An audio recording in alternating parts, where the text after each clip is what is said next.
Senate Labor Committee is called to order.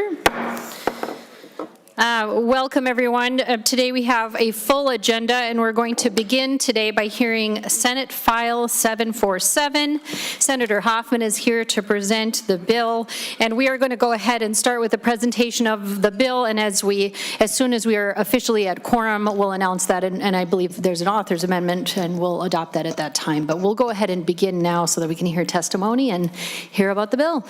Senator Hoffman, welcome. Madam Chair, thank you, and Madam Chair and members, this is a short bill that adds a new paragraph to the RDA, it's another three-letter acronym in Minnesota, Renewable Development Account statute, requiring that any projects funded by the RDA be required to pay prevailing wage to its workers.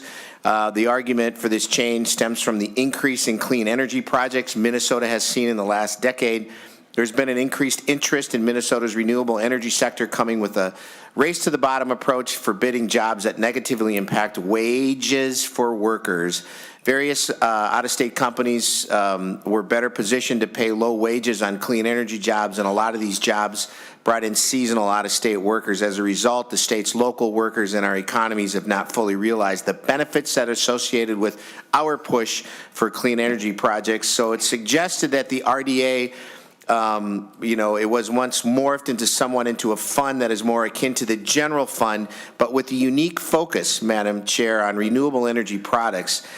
If that's going to be the case, these projects should adhere, and this is where our real short thing was, the same labor standards that we would expect for projects that are funded through other channels by the legislature.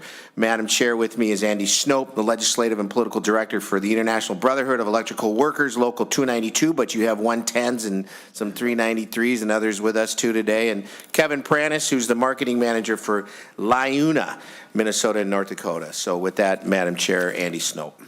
Thank you very much, Senator Hoffman, and welcome, Mr. Snope, Mr. Pranis. We look forward to hearing your testimony. Thank you, Chairman Gowen, and members of the Senate Labor Committee. My name is Andy Snope. I am the Legislative Director for IBW 292. We represent 5,000 electrical workers in our jurisdiction, as well as today I am speaking on behalf of another 14,000 IBW electrical workers who work throughout the state of Minnesota in the industry. Some of them are here today behind me. We are here to speak in support of Senate File 747 as amended. As stated in Statute 17741, it is the public interest that public building and other public works be constructed and maintained by the best means and highest quality of labor reasonably available, and that persons working on public works and be compensated according to the real value of these services they perform. It is therefore the policy of the state that the wages of laborers, workers, and mechanics on these projects financed in whole or part of the state funds should be comparable to wages paid for similar work in the community as a whole. This policy has long been in place for the state of Minnesota, public funds spent on construction projects. We believe it is long past due that this same policy be applied to construction-type projects funded from the Renewable Development Account. The Renewable Development Account Fund was originally established through legislation in 1994 as a deal worked out between the Prairie Island community, then NSP, and the state of Minnesota in exchange to allow Xcel Energy to store spent fuel in casks at their facility near the Prairie Island community. Legislation, which began as one paragraph statute, has since become a full page of program that has been used to fund renewable energy research and projects not only in Xcel Energy territory, but throughout the state. In most recent times, this fund has become a legislative discretionary spending source for renewable energy ideas. Almost every renewable energy project and incentive program proposed has a renewable energy account spending mechanism. The RDA fund walks and talks like the general fund money and spending, and for that reason, we think that is long overdue for this fund to carry the same public works wage and hour policy that comes with general fund spending. Thank you, Chair and committee members. Thank you, Mr. Snope. And before we move on to your testimony, Mr. Pranis, we do have a quorum now with our committee, and I'd like to go ahead and make sure that the bill is in the form that you'd like it to be in. Senator Hoffman, would you like us to adopt is it the A1? A4. Madam Chair and members, it's the A4 amendment. Okay. Okay, all in favor? I will move the adoption of the A4 amendment. Thank you, Senator Liskey was also on it as well. We're moving that the A4 amendment be adopted to Senate File 747. All in favor, say aye. Aye. Any opposed? All right, the amendment is adopted. Thank you, Madam Chair and members. Now, Kevin Pranis, please. Thank you. And again, welcome, Mr. Prentice. We look forward to your testimony.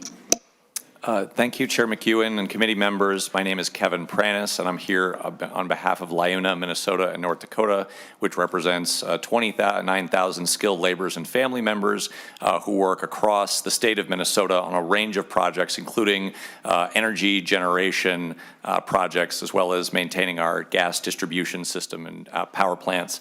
And we're here in support of Senate File 747. We appreciate Senator Hoffman's leadership in this area and the work of our brothers and sisters with IBEW to support this. We think the prevailing wage requirement is appropriate here. First, given the fact that this fund is being dispersed very similar to other public and taxpayer funds, is being allocated by the legislature. But we would also point out that it's consistent with the practices for the funds that are being taken from Excel ratepayers and spent on Excel projects. So to be clear, we work and our members work on a variety of projects for Excel, for other utilities. Those projects consistently pay prevailing wage. And as supporters of a beneficial clean energy transition, it's very important to us that those jobs are just as good and available to local workers as the conventional energy jobs that have supported families for generations. This bill would help make sure that's a reality and that we're not creating a two-tier system where there's good jobs in conventional energy and not so good jobs in clean energy. I would also point out that there's extensive research that shows the benefits of prevailing wage for the state, for taxpayers, and in this case for ratepayers. Not only higher quality jobs with higher rates of health coverage and retirement savings and reduced reliance on public assistance, but also significant local economic benefits, a higher percentage of local contractors and workers, and those money being spent locally. And finally, prevailing wage helps solve one of the critical challenges for the construction industry, which is making sure that we have the skilled workers to do the job, and that workers, that high school students, that young people understand these are good careers to get into because we need lots more skilled construction workers, and prevailing wage helps to make that happen.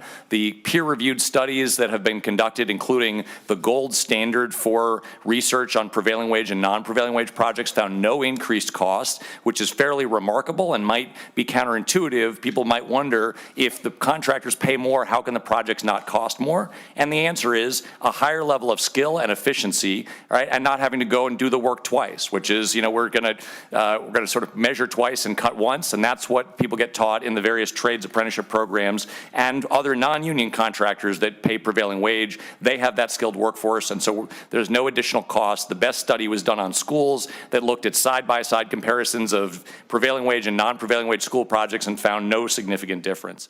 So we appreciate the committee's time today. We think that this is beneficial and would be happy to answer any questions. Thank you, Mr. Prentice, for your testimony. Next, I believe we have Mr. John, is it Boshi?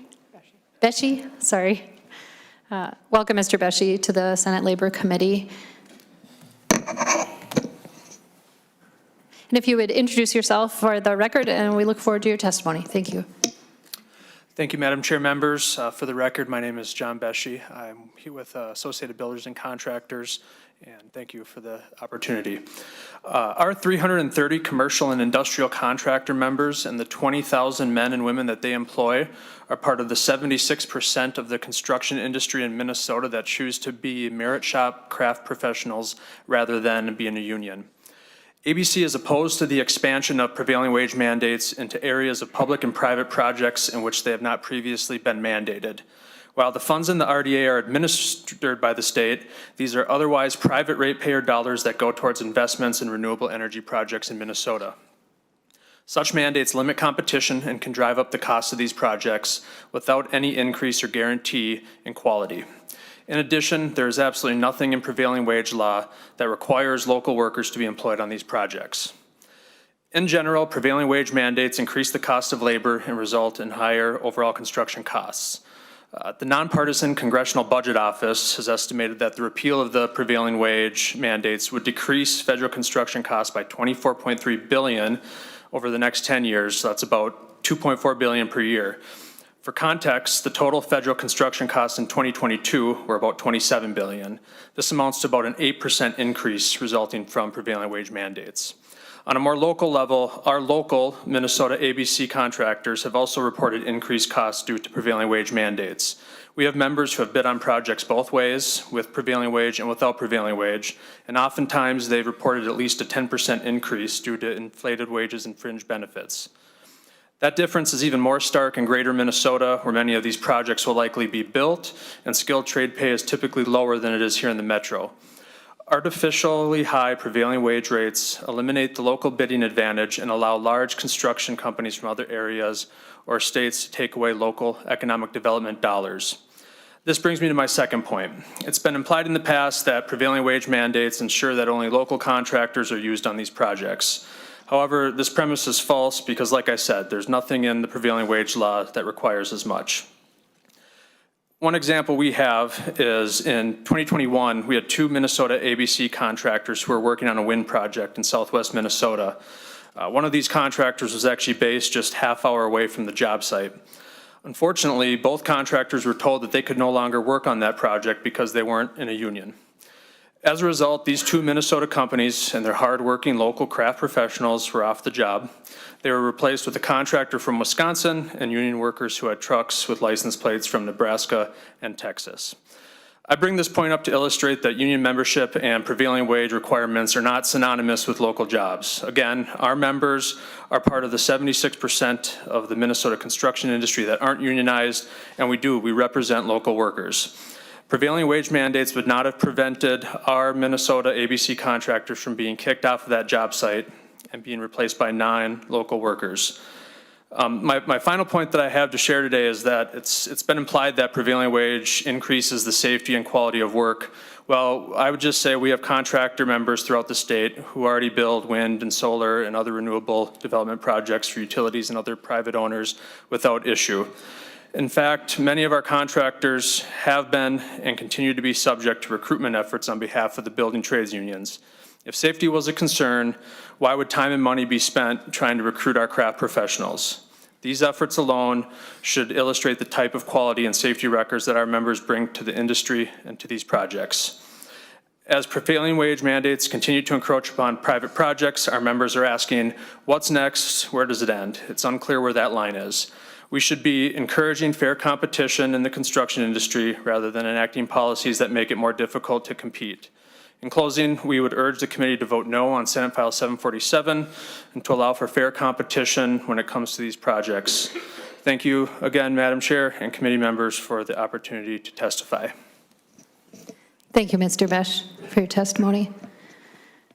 And Senator Hoffman, do you have any closing remarks before we begin discussion on your bill? No, Madam Chair, I do not. I know that there's some discussion about the disposition of the bill, whether we're moving it to one committee or laying it over, or the fact that there's also conversation about why a 0.5 FTE was put in here when we know our governor, in his budget proposal, there are already is money put aside for some prevailing wage enforcement folks. And so that's not for this committee, I guess, to discuss, because then we'd eat up about an hour and a half of your time, because I would like to get in the weeds on those. But I will not do that, Madam Chair, and just ask that you kindly pass this bill and move it on to this next stop. So thank you.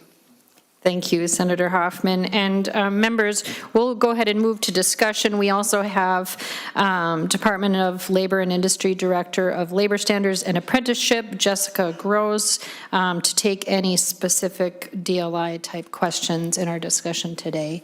And with that, I'll open it up. Members, yes, Senator Grunhagen. Well, thank you, Madam Chair. Yeah, I have an A5 amendment. Okay. While we're getting the A5 amendment passed out, to your amendment, Senator Grunhagen. Oh, thank you, Madam Chair. Yeah, thanks for your testimony. It does get a little confusing as a layperson to hear. It doesn't raise costs, it raises costs. I mean, you know, it's just back and forth, back and forth. And what this amendment does, it seeks to, hopefully you see it as a friendly amendment, it seeks to vet whether those comments, pro or con, are actually true. Basically what it does, and by the way, I just want to thank everyone who's in the skilled trades for being in the skilled trades. It's an area that we desperately need additional workers in, and the state of Minnesota desperately needs it for the operation of our economy. So thank you for being in that. But what this amendment does, it adds that they are required to pay the prevailing wage so long as it doesn't increase the cost of the project or decrease local workers' employees for these projects. Now, we heard Mr. Pranis say that that doesn't do that. We heard Mr. Beshy say that it does do that. So, you know, again, we're lay people up here. So what this amendment does, it simply seeks to put into the bill what has been testified here for those proponents of the prevailing wage. So members, I'd encourage a green vote on this, and I think it would actually put to the test what actually has been testified here today. We'd find out what the truth is. Thank you, Senator Grunhagen. Senator Hoffman to the amendment. Madam Chair and members, I would strongly vote, address a no vote on the amendment. I do want to thank Senator Grunhagen for bringing this forward, but it's confusing because the author from Glencoe didn't make a distinction between prevailing wage is assigned by regional. If it's a highway project, it looks at the regional prevailing wage study that does it, right? If you're doing a 14C certificate, you're doing it by your area according to the trade, but the thing that otherwise prevailing wage is done by county, and there's a whole piece in here. This doesn't lay out about how those would intersect, and so with that, Madam Chair, I would ask for a no vote. Thank you, Senator Hoffman. Senator Grunhagen. Oh, thank you, Madam Chair. Senator Hoffman, if it did do what you claim it doesn't do, would you be in favor of it then?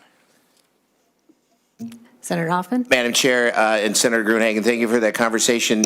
The answer would, I'd still be against it because of the fact you have not parsed out how this would work. So I think prior to the next stop, maybe you and I should have a conversation about how that could potentially look out. With that, it would mean, you know, you withdraw your amendment. Otherwise, I would say vote no on it because of the fact that it has not been parsed out. And this, in and of itself, when you're doing a prevailing wage survey, there's a whole process in place that not only is put in by the state, but also by the Fed. And I can give you story after story after story after story about how it's laid out county by county by county. But in this case, the answer would be no, Madam President, or Madam Chair. Thank you. Thank you, Senator Hoffman. Senator Grunhagen. Oh, thank you, Madam Chair. Yeah, thanks for that response, Senator Hoffman. And Senator Hoffman, we've worked together on other bills. We have. Been successful, okay? So with that acknowledgement, then I will withdraw the amendment and look forward to working with you, because I think putting something with this type of verbiage in there will finally get to the truth of what has been shared here today. And maybe it's a compromise between both sides. I know both sides mean well, but the fact is we want to create a level playing field of competition for our skilled workers. And I think everybody in the room should be in favor of that. Again, I just want to thank people who go into the skilled worker area of construction or whatever. We desperately need you in the state of Minnesota to keep our economy growing and functioning. And I want people to get a fair wage. And I do want, however, I do have a concern about local contractors being discriminated against who do excellent work. I built a commercial building back in, it's been a while. I did build a commercial building. It wasn't under prevailing wage. It was done excellently and by local contractors. And they followed up. There was a few concerns that came up, but they followed up, fixed everything for me. And I just want those people to have, which according to testimony, 76% of our contractors fall into that category. I just want them to have a fair shot, just an equal shot, okay? And that's all that I'm trying to bring to this bill. So let's work on this, Senator Hoffman. I'll even buy you lunch as long as it doesn't cost more than $5 a day. Thank you, Senator Grunhagen. Senator Marr, do you want to respond to that buying lunch thing? I mean, All right, the A5 amendment is withdrawn. Thank you for the discussion, members. Senator Liskey. Thank you, Madam Chair. Madam Chair, I think this is a question possibly for Senator Hoffman or anybody that can answer it, in all honesty. It's a pretty basic question.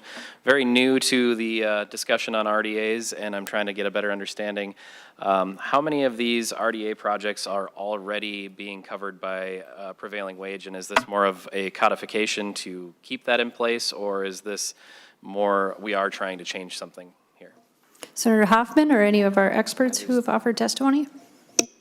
Thank you, Chair McGowan. Senator, as far as I know, that prevailing wage is not within the RDA language, and that there are no projects that I know of that would require prevailing wage to be paid on RDA projects.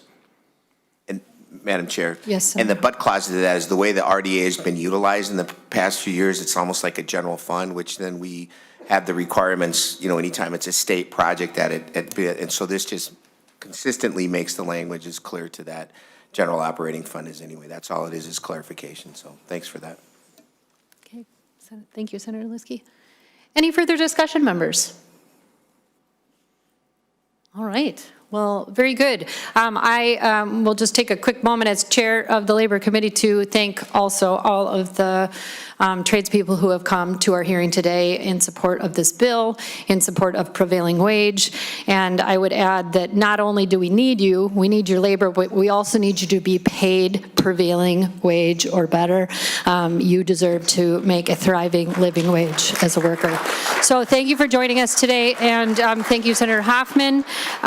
Do I have a motion? I believe this is going next to finance. Is that correct? Our understanding, Senator Hoffman, is that this bill is moving to finance next, and I don't see Senator Marty disagreeing. So do we have a motion? Thank you. Madam Chair. Thank you, Vice Chair.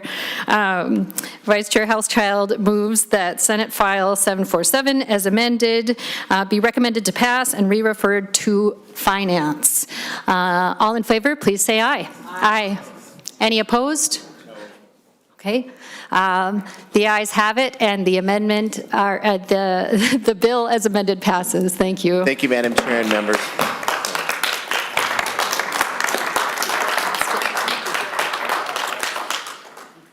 Okay, thank you.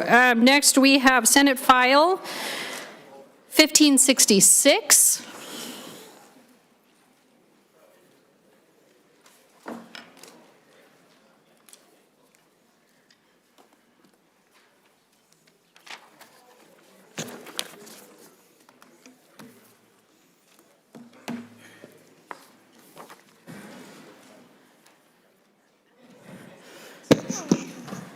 And we have Senator Oumou Verbeten, who is a member of our Labor Committee, also here as lead author of Senate File 1566, to present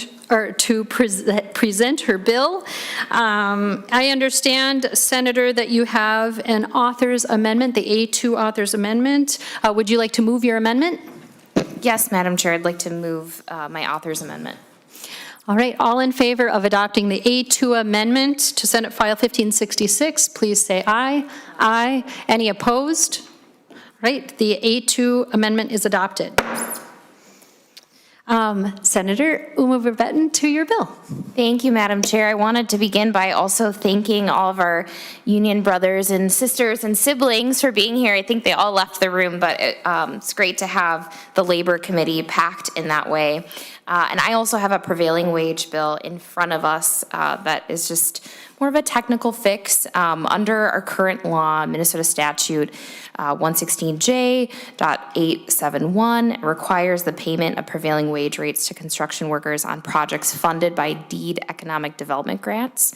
And unlike most projects covered by prevailing wage statutes, such as our MnDOT projects, state-owned construction projects, or projects with bonding dollars, recipients of these deed grants are simply required to certify in advance that the prevailing wage rate will be paid to construction workers on the site. So for all these other projects, prevailing wage projects, contractors have to submit bi-weekly certified payroll reports to the contracting entity to ensure compliance with the law. So there's that ongoing check that prevailing wage is being paid. This bill simply extends that requirement to those contractors working on deed-funded projects as well. If this bill passes, all projects in Minnesota where state law requires the payment of prevailing wage rates will have the same record-keeping requirements. This bill does not expand the requirement to pay prevailing wage or increase prevailing wage. It simply creates uniformity in the ability to ensure that construction workers working on state-funded projects are being paid exactly what they're legally entitled to be paid. So that's what the bill does. And I do have Tim Watkins here to testify in support of the bill. Thank you, Senator, and welcome, Mr. Watkins. If you would introduce yourself in a title, if you would like to, and then we look forward to your testimony. Thank you, Madam Chair and Senators of the committee. My name is Tim Watkins. I'm Education and Policy Coordinator for the Fair Contracting Foundation. We are a nonprofit labor management, public construction compliance monitor. We're jointly trusteed by the building trades as well as 2,100 signatory contractors. And just to echo what the Senator was just saying, is this really is just a technical fix. It's about ensuring transparency in government oversight for economic development projects that receive state financial assistance. In our experience with the projects funded under those agencies, just getting certified payrolls to even verify that contractors are in fact paying what they're obligated to has been a challenge, often because those sorts of grants and loans go to private entities that are not subject to the Minnesota Data Practices Act and a variety of other reasons. This is just ensuring that at the end of the day, the state agency that awards those economic development grants is going to be the final recipient for those documents that are required under prevailing wage already, and that it just makes it easier for members of the public who have an interest in oversight to access them, again, to ensure that those government dollars are being spent responsibly in the way that they were intended. It is in no way an expansion of prevailing wage, it's just ensuring uniformity amongst all state agencies. Thank you, Mr. Watkins. With that, Senator Oumou Verbeten, are there any other testifiers or any other information you wanted to submit as part of your presentation? No. Okay. Thank you, Madam Chair. Very good. Well, with that, we will go ahead and move to discussion amongst our committee members. Yes, Senator Grunhagen. Oh, thank you, Madam Chair. Yeah, just a quick question for the testifier, probably. It's been brought to my attention that the recording requirements will add time to employers. It is especially concerned for small businesses, particularly small minority or women-owned businesses that are trying to break into state contracts. What's your response to that? Or the author of the bill could also respond. Senator Oumou Verbeten, or your expert, Mr. Watkins. Yeah, thank you, Madam Chair. I'll just respond briefly and again say this is submitting bi-weekly certified payroll reports. It's what's required in these other projects, and it's just really important to ensure that prevailing wage is actually being paid. I'll let my testifier, Tim Watkins, also add. Thank you, Madam Chair. To your point, I'm sensitive to those questions of administrative burden, but as was mentioned, that currently it requires recipients of economic development to certify in advance that prevailing wage will be paid.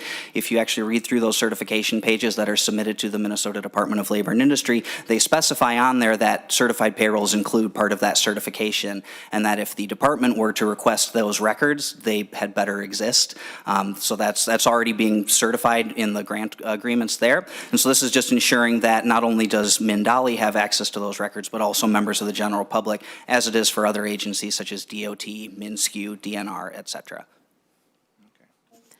Thank you, Mr. Watkins. Senator Grunhagen, do you have any follow-up? No. Okay. All right. Any further discussion, members? Okay. Senator Oumou Verbeten, would you like to move that Senate File 1566 as amended be recommended to pass and be re-referred to the Committee on Jobs and Economic Development? Yes, Madam Chair, so moved. All right, on Senator Oumou Verbeten's motion, all in favor say aye. Aye. Aye. Any opposed?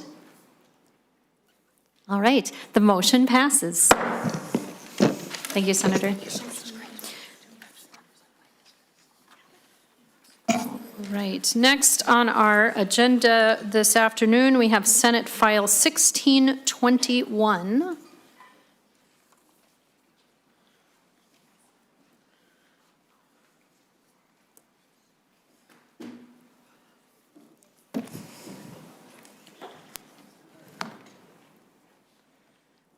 Hello, Senator Pappas. Senator Pappas is a member of our Labor Committee and here to present her bill, 1621. Senator Pappas, to your bill. Thank you, Madam Chair. I'd like to start with the DE Amendment A2. It's an author's amendment. Thank you. Senator Pappas, would you like to move your amendment? Yes, I'd move the A2 amendment. All right, all in favor of adopting the A2 amendment to Senate File 1621, please say aye. Aye. Any opposed? All right, the amendment is adopted. Senator Pappas. Thank you, Madam Chair and members. We all want the best care for the Minnesotans living in nursing homes in our state. Yet while I'm sure we've all heard about the workforce crisis in nursing homes since the start of the pandemic, the truth is that we aren't going to be able to solve that crisis and give our nursing home residents the care they deserve until we address the crisis of compensation for the frontline essential workers who keep nursing homes running. That's why I'm bringing this bill to create a nursing home workforce standards board before you today. This is an old idea dating back to the Great Depression that's getting new life around the country as a way of bringing workers and employers in a given industry together with their regulators to level the playing field and improve wages and working conditions in those ways that will most support the needs of the workers who are caring for our loved ones. In the case of nursing homes, that means stabilizing and growing the workforce to meet the needs of the employers, improving resident care, and doing so in a way that supports the state's goals of a world-class care for an industry that receives 80% of its funding from the state. Just to give you a broad overview, this bill would create a 9-member board appointed to staggered terms by the governor as required for a rulemaking body. Those members would include 3 employer representatives, 3 worker representatives, along with the commissioners of the Departments of Health, charged with regulating nursing homes, Human Services who fund nursing homes, and Labor and Industry who address labor standards. The Nursing Home Workforce Standards Board would be charged with investigating market conditions, including through direct engagement of workers and employers, in order to set minimum standards for wages and working conditions through rulemaking, which are reasonably necessary and appropriate to protect the health and welfare of nursing home workers. The labor standards established by the board would be enforced through the Department of Labor and Industry's existing authority and a private cause of action modeled directly on that already in place in the state's Fair Labor Standards Act, and those standards would need to be reviewed by the board at least once every 2 years. To be clear, the authority of the board is limited to those conditions that affect workers and do not extend to standards for resident care. To ensure that workers are aware of the board's process and how to participate, as well as of the standards set by the board and their rights, duties, and obligations under this new law, the Nursing Home Workforce Standards Board will be required to create a training curriculum to be delivered by worker organizations certified by the board in twice-yearly trainings. And employers will need to provide a notice developed by the board to their employees in whatever manner they already use to provide other work-related notices. Finally, my bill ensures that workers are protected from retaliation for exercising their rights under this bill, including participating in board proceedings and trainings. Members, we all know how critical this industry is to hundreds of thousands of Minnesotans, and we also know that this industry is struggling. We have an obligation to provide for the care of our seniors, but unless we address the crisis of wages and working conditions in our nursing homes, we will never have the workforce needed to provide that care. Creating a Nursing Home Workforce Standards Board is a proven way to address that crisis and give these essential workers, who we've spent the last 2 years praising, a voice in helping to determine those minimum standards in partnership with employers and the state. Madam Chair, I would really like to turn it over now to the witnesses, and I actually forgot my witness list at my place on the board, so I would ask Madam Chair to call up the witnesses. Very good. Thank you, Senator Pappas. We have a list here of people who have signed up to testify, and first on our list we have David Madland on Zoom. Hello, Mr. Madland. We can see you. Hello, can you hear me? Yes, as well? and we can hear you as All well. right. If you would please introduce yourself and your title for the record, and we look forward to your testimony. Great. Thank you, members of the Senate Labor Committee. My name is David Madland. I'm a senior fellow at the Center for American Progress Action Fund, an education and advocacy organization dedicated to improving the lives of Americans. I've researched and written extensively about workforce standards boards, and in fact, I discussed the policy in my most recent book published by Cornell University Press. I think workforce standards boards can help address shared problems across the nursing home industry, and that's because these types of boards, they bring together representatives of workers, employers, and the government to help set and enforce workplace standards that cover all workers in a particular industry or occupation. For example, domestic workers in Seattle or farm workers in New York. That means that workers, employers, and government get to bring their perspectives and experiences and voices into the process. And it means that also the board has authority over multiple interrelated issues, such as compensation, working hours, and other working conditions, not just a single problem. And these back and forth discussions about overlapping issues can often lead to necessary solutions. And because the Standards Board raise wages and standards for all workers, they can help close racial and gender pay gaps.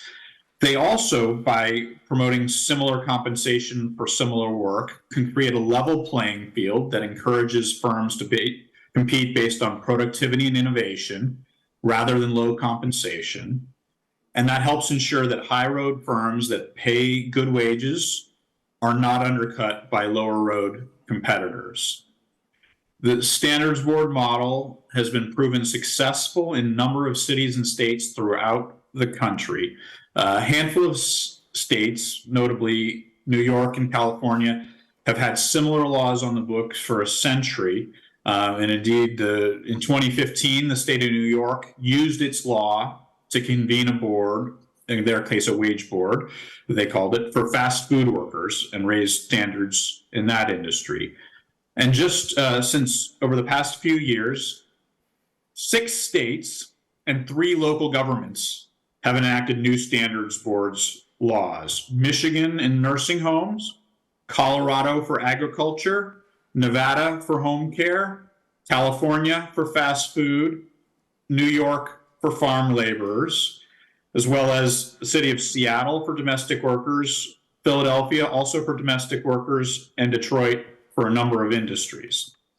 So in short, I think nursing home standards boards would bring together key stakeholders to solve industry-wide challenges, and it's a proven solution that Minnesota should seriously consider. Thank you for your time. Thank you, Mr. Madland, for your testimony. And next on our list, we have Teresa Bates. Hello, welcome to the Senate Labor Committee, Ms. Bates. If you would introduce yourself for the record as well, and then we look forward to your testimony. Thank you, Madam Chair. And if you could make sure that the microphone is really close to your mouth so that we can hear you really well. And it's sort of an awkward thing, but if you could really lean in there, that would be great. Thank you. Thank you, Chair McEwen and members of the committee. My name is Teresa Bates, and I live in Roseville. I'm a housekeeper at the Estates at Roseville Care Center. I am here on behalf of my union, SEIU Healthcare Minnesota in Iowa.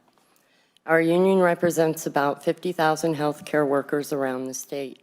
We work in hospitals, clinics, nursing homes, and self-directed home care.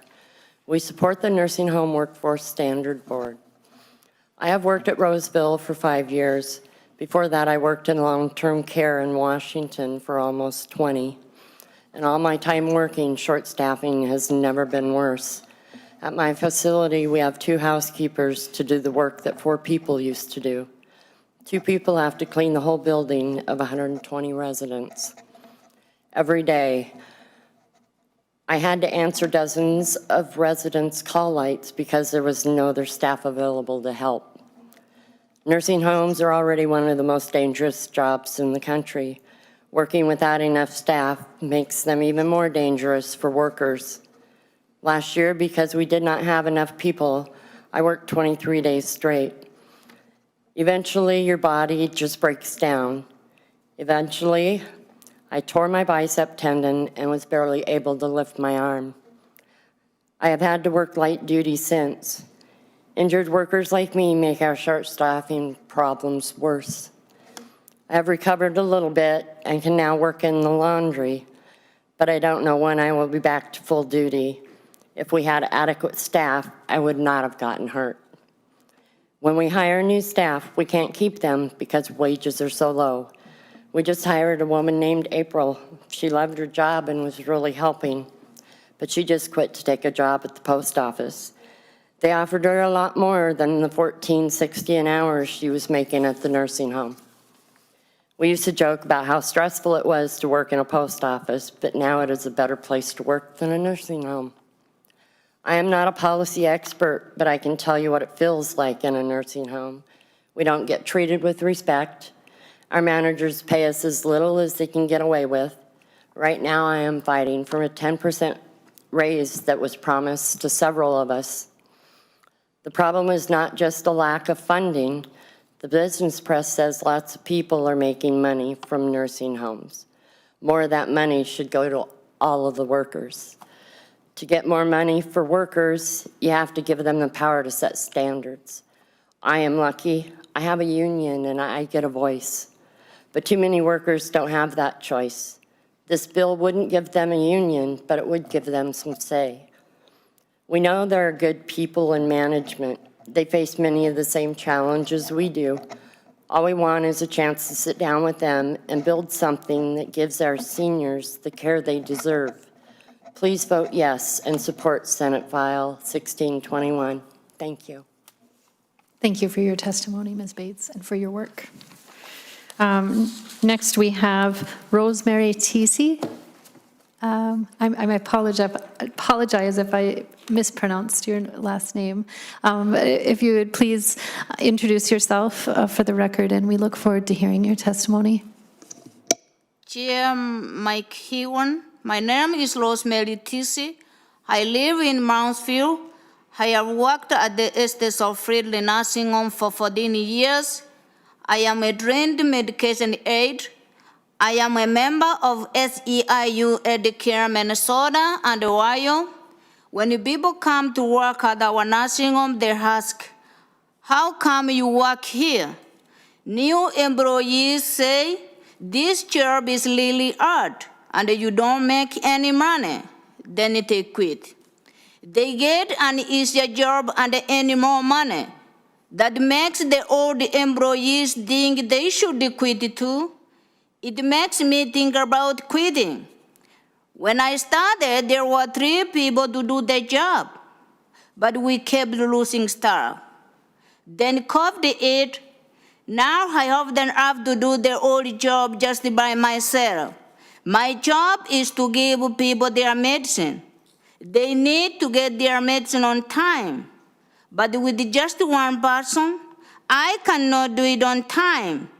I want the medicine won't work as well. Worse, I get interrupted because we don't have other staff. I see residents who are in trouble or about to fall. I have to stop giving medicine to help them. Then I am further behind. Sometimes I can't stop and they get hurt. If you want more people to work at the nursing home, you need to pay them more money.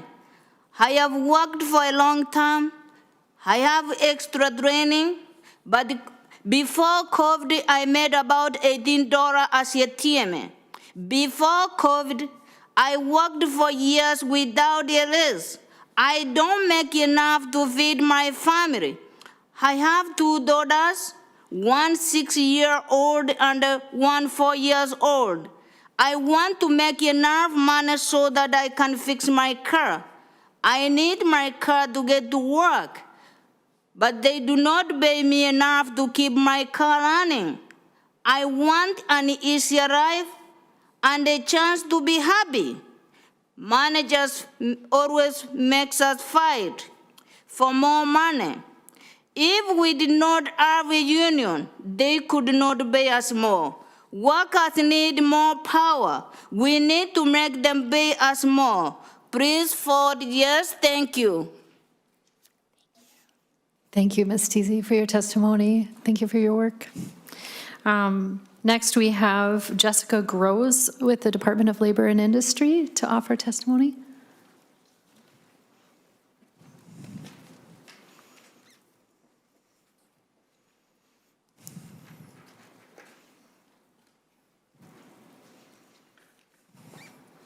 Good afternoon, Ms. Groves. Good afternoon.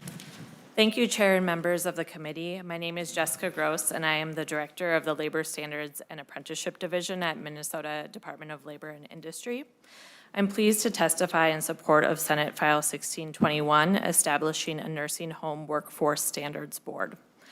The governor recommends establishing a nursing home workforce standards board that is responsible for setting minimum employment standards to protect the health and welfare of nursing home workers in the state.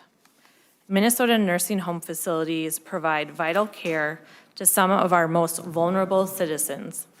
Ensuring nursing home workers have a voice in the terms and conditions of their employment through worker participation in a nursing home workforce standards board alongside employer and agency representatives would improve job quality and worker retention and better protect vulnerable Minnesotans. The board would adopt rules to establish minimum employment standards that are reasonably necessary and appropriate to protect the health and welfare of nursing home workers and to ensure workers are properly trained about and fully informed of their rights. The Department of Labor and Industry would have authority to investigate violations and enforce compliance with the minimum nursing home employment standards established by the board. Thank you for the opportunity to testify in support of this legislation. Thank you, Ms. Gross. Next, we have Toby Pearson.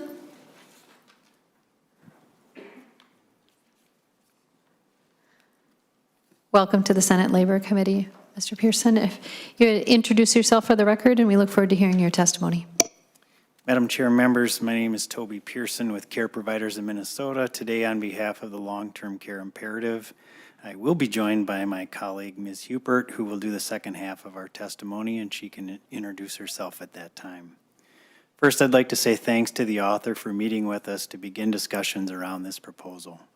The proposal has vast reach and technical implications, so we appreciate both the author and the proponents for making time to discuss with us our concerns, and we hope we can find a way to work out our many concerns.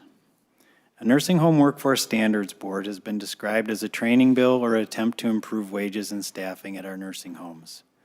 However, it does nothing to accomplish this as far as the most fundamental component needed to make these improvements. That's increased funding for nursing homes. Senator Hoffman is carrying Senate File 780. It was heard in committee yesterday that dedicates funds to increases for nursing home workers. Census restrictions, the extended duration of the pandemic-related expenses, workforce wage competition from many sectors have created significant operational gaps, with more expenses being paid out than funds coming in. Nearly 50% of the nursing homes have increased wages by more than 10% in the last 2 years.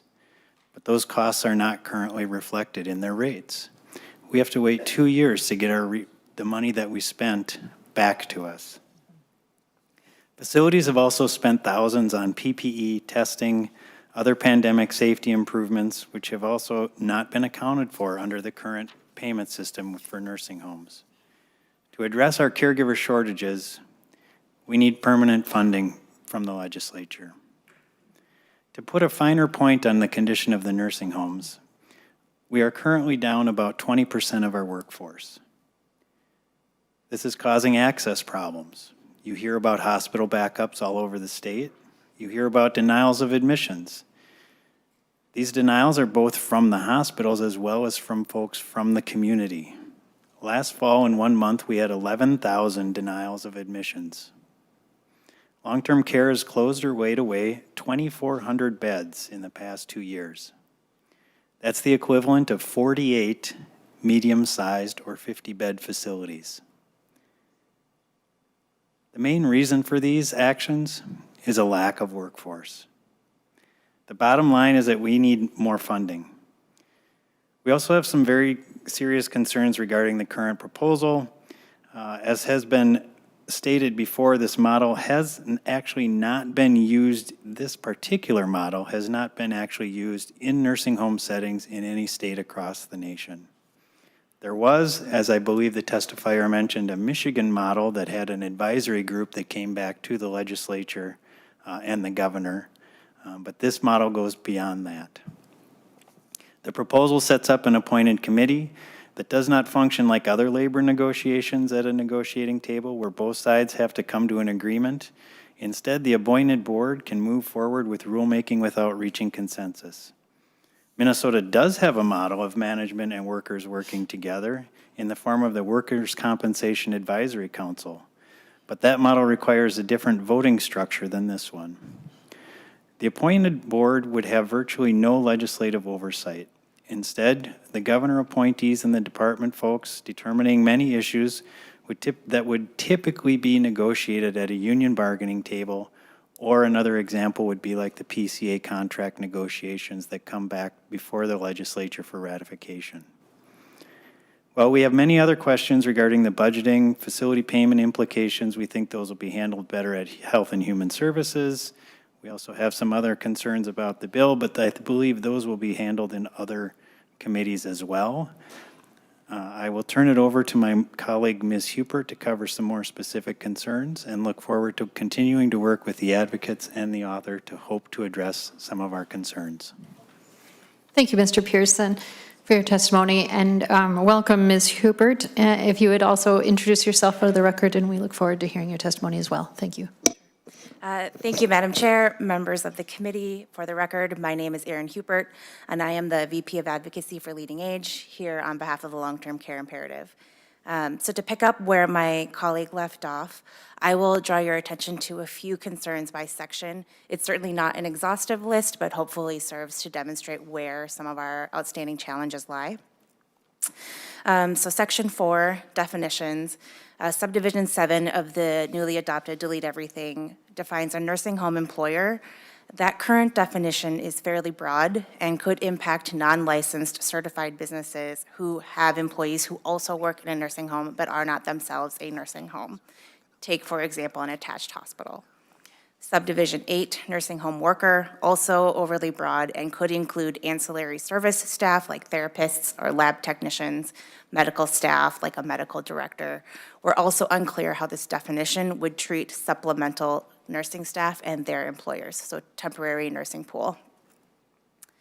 In Section 5, establishment of the board, as mentioned by my colleague, under this rubric, simple majority rules with potentially inequitable interests around the table, whereas at a bargaining table or even under the WCAC, which is also operated by Dolly, there are equal numbers of labor and management as well as legislative appointees, which this commission does not yet have. Under Section 6, duties of the board, it requires the board to adopt rules no later than August 1st of 2024 and requires use of data, including current wage and benefit data. For those of you who have served or do serve on human services, you know that we have a 2-year lag between data submitted to DHS and then what is approved for a payment rate. So we aren't sure under this model what year of data would be used and how current that actually is. Subdivision 4 appears to preempt the board's rules with other agencies. We are already subject to rules by OSHA, Dolly, MDH, and DHS that are designed to protect the health and safety of seniors as well as workers.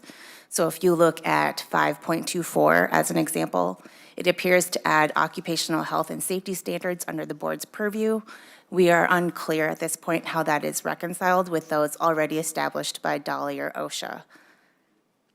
In Subdivision 7, which outlines the training of workers, we're unclear if the nursing home's responsibility for training is really on the part of the nursing home or on the part of the board. It is one thing to make sure that employees are aware of a training, provide them opportunities to take said training, even as the bill provides to compensate them for their time. It's functionally a very different thing to actually force them to take the training.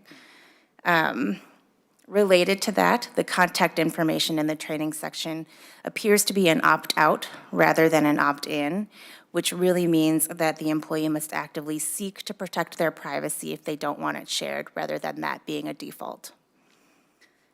We have a couple of questions around the travel arrangements, but again, that's probably better for the Human Services Committee since it has to do with how nursing homes expenses are reimbursed under 256R. So this is not an exhaustive list. It just hopefully underscores that we think that there is much work to be done on this bill and with its proponents and with Senator Pappas as it moves forward. Chief among our concerns, as Mr. Pearson stated, nothing in this legislation provides the funding necessary to improve wages for the workers, which is our shared goal. By contrast, Senate File 780, which has bipartisan support, does actually improve wages for workers and ties that funding as close as we can under current statutes to the workers. We remain willing and happy to engage in conversations with the advocates as it moves forward to address these issues. Thank you. Thank you, Ms. Hubert, for your testimony. Those are all of the testifiers that we have on our list. So Senator Pappas, if you wanted to offer some response or last words, and then we'll open it up to discussion.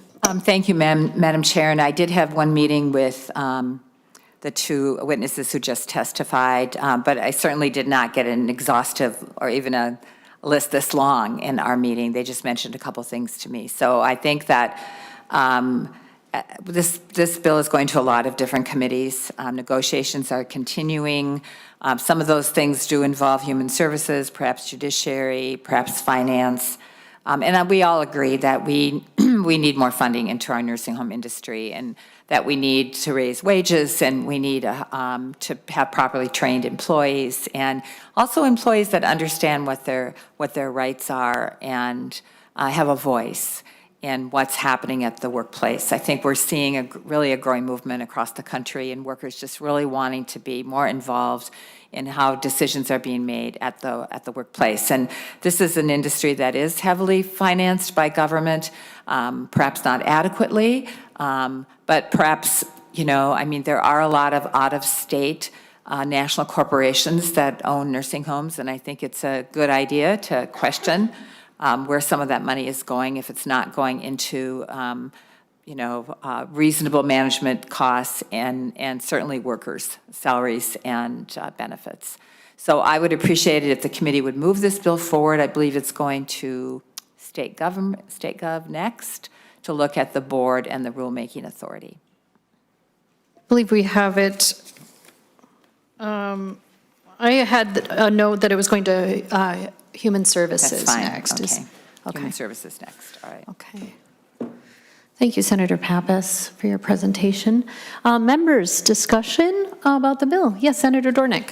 Thank you, Madam Chair. I just want to first thank all the workers, if some of them are still here, for your work. It's been truly a very difficult, 2 or 3 years that you guys have worked so very hard in so difficult circumstances. So thank you so much for that, and we hear you, and I'm with, as far as the funding, it's like that's kind of where I'm at too. We really need to fund you. I know I've had quite a few calls, and I continue to, when I walk out and amongst the constituents in my district, they share this concern with me. So I'm hoping we can get some things funded, but also switching to this bill now with, again, trying to be an expert in every field, we just can't do it. So this is a field that I don't know a lot about. The one thing that concerns me is another agency.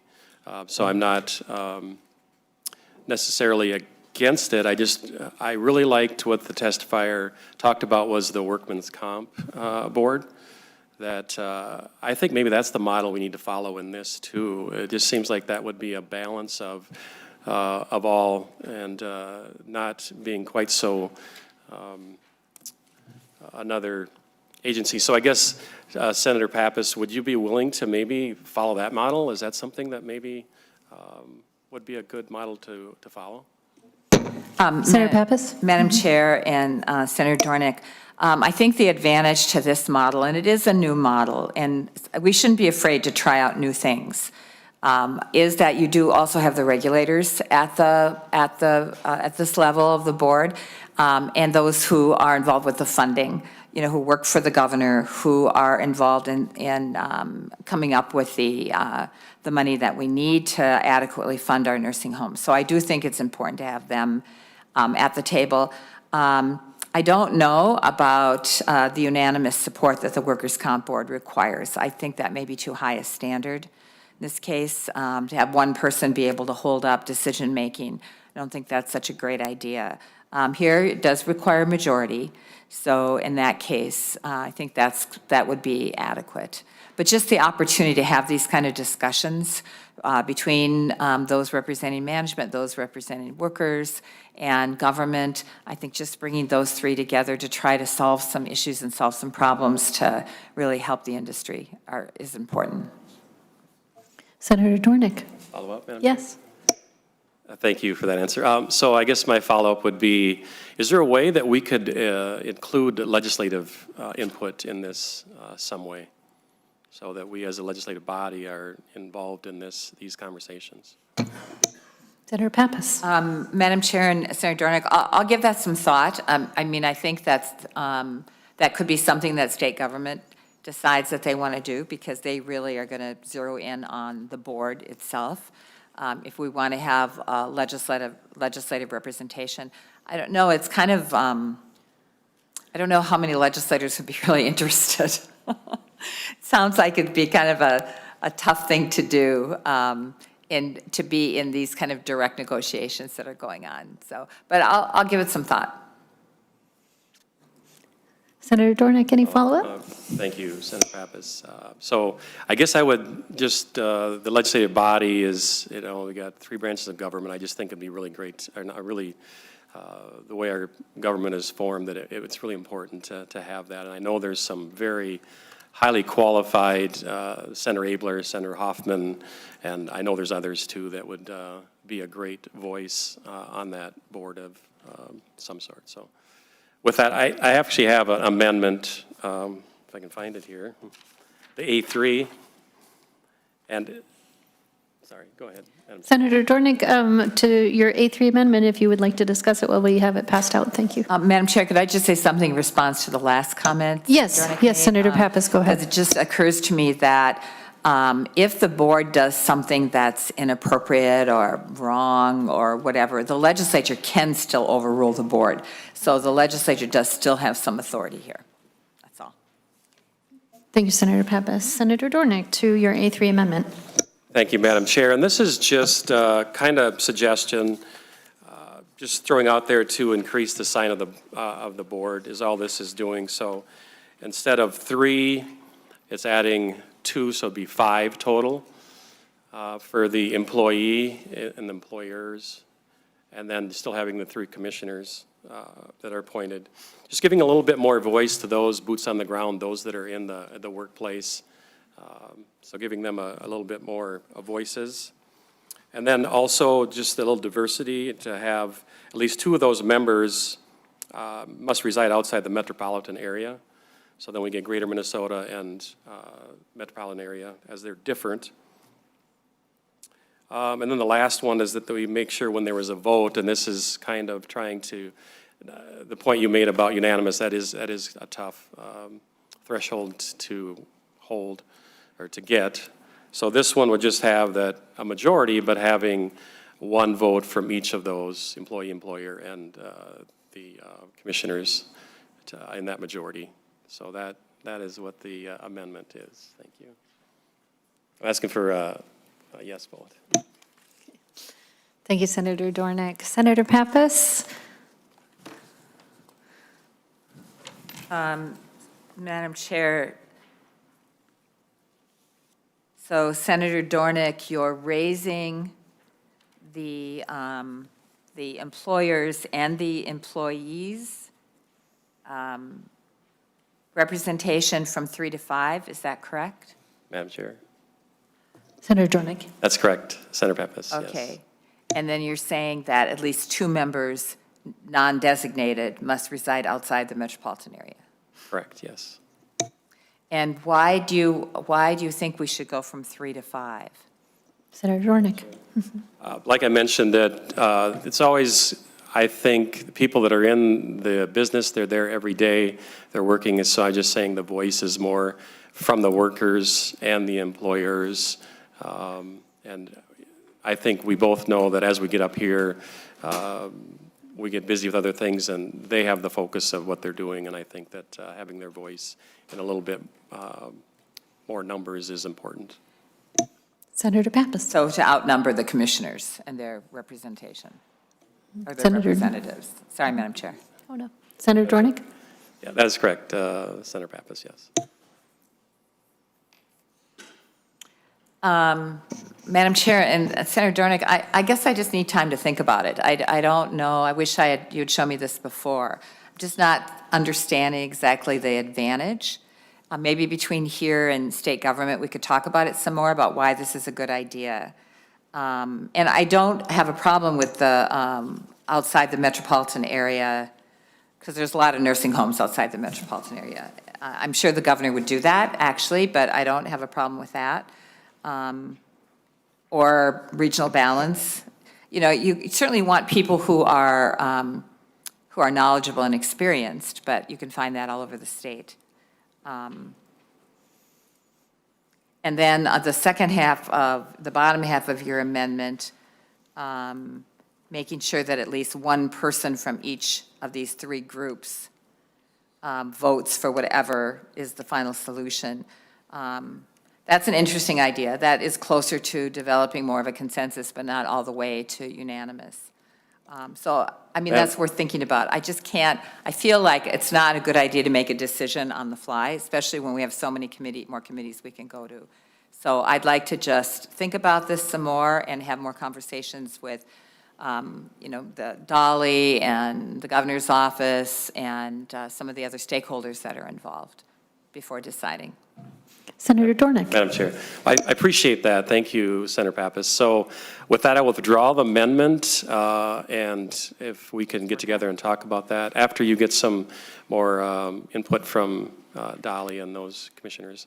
But that is back to your point of the quickness of this, the time we've trying to get stuff done. It's been really hard to keep up, and I apologize. We just got it. I got it about 60 seconds, or no, probably 5 minutes before you got it. So we just are working as fast as we can and trying to get up to date, and it's just been really difficult. So I'm hoping that maybe we can slow things down a little bit so we can make sure we have good legislation. So thank you, Madam Chair. And Madam Chair, it is more the purview of state government, so we have a couple more committee stops, and we can take more of a serious look at this. Thank you. Very good. Thank you, Senator Pappas. Thank you, Senator Dornick, for the thoughtful exchange. Sounds like there'll be some interesting ideas to talk about going forward. Yes, Senator Liskey. Thank you, Madam Chair. Madam Chair, I would like to move the A8 amendment. All right, Senator Liskey moves the A8 amendment. While we're having it passed out, if you would like to go ahead, Senator Liskey, to your amendment. Sure. So this amendment is pretty basic. It's very straightforward. Basically, it says, instead of allowing any language to be presented in the required materials, it would be languages that are met with the departments. So basically, the departments would have to have those available languages to be translated. So that way, it's not 100 people in the entire world speak this language, and they can ask for that language. So this would just bring it in line with kind of things that we already represent. So, Madam Chair, the language says, as long as the language is one commonly used by the department and other notices provided by the department.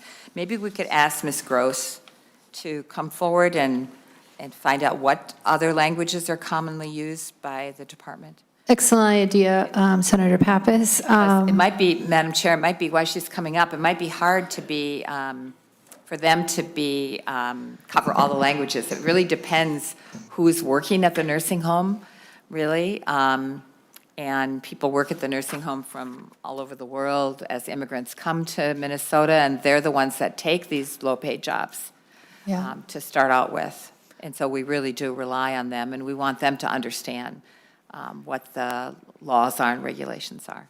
Thank you, Senator Pappas. Thank you, Ms. Gross, for coming forward. If you have any additional information to these questions, we would appreciate anything you have to offer. Thank you. The department is receptive to translating materials in whatever language would be necessary. The employee notices that the department has on their website have been translated into many languages. And I know recently we received a request for a language that we didn't currently have notices in, and we are willing to accommodate that request. So we're willing to accommodate whichever language request would be necessary, and are equipped to translate into many languages. Thank you, Ms. Gross. I might offer also, I'm a little bit worried myself about the term commonly used. My concern is that could be at some future time used to exclude the notice from being printed in a language because the person felt, well, this is not a language that we commonly use, and under statute, that means we don't have to print it in that language, even though it's possible. It sounds like the department does print in several languages, but anyway, I'll just offer that as one thing that I was seeing. Senator Pappas. Yeah, Madam Chair, I guess I just don't think it's necessary. I think the department has already said that if they get a request, they're willing to provide to hire a translator and provide the translation as needed. So I would say I don't think it's necessary. Senator Liskey. So I guess the basis of why I wanted to bring this amendment forward is not necessarily that I want to exclude any language at all. It's merely just a protection for the businesses that are involved, so that they can't have a lawsuit come forward and say, well, they didn't provide the notice in such and such language, when in reality we're trying to provide that. We just don't necessarily have it available right away. So it's another approach to protections for both parties involved.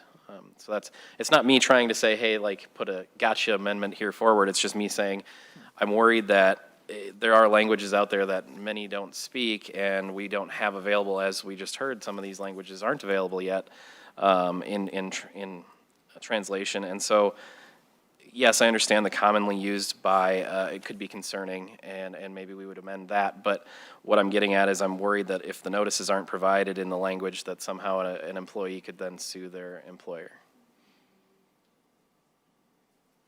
Thank you, Senator Liskey. Senator Pappas. Madam Chair, I think the language does say on 931, if I'm reading it correctly, that the nursing home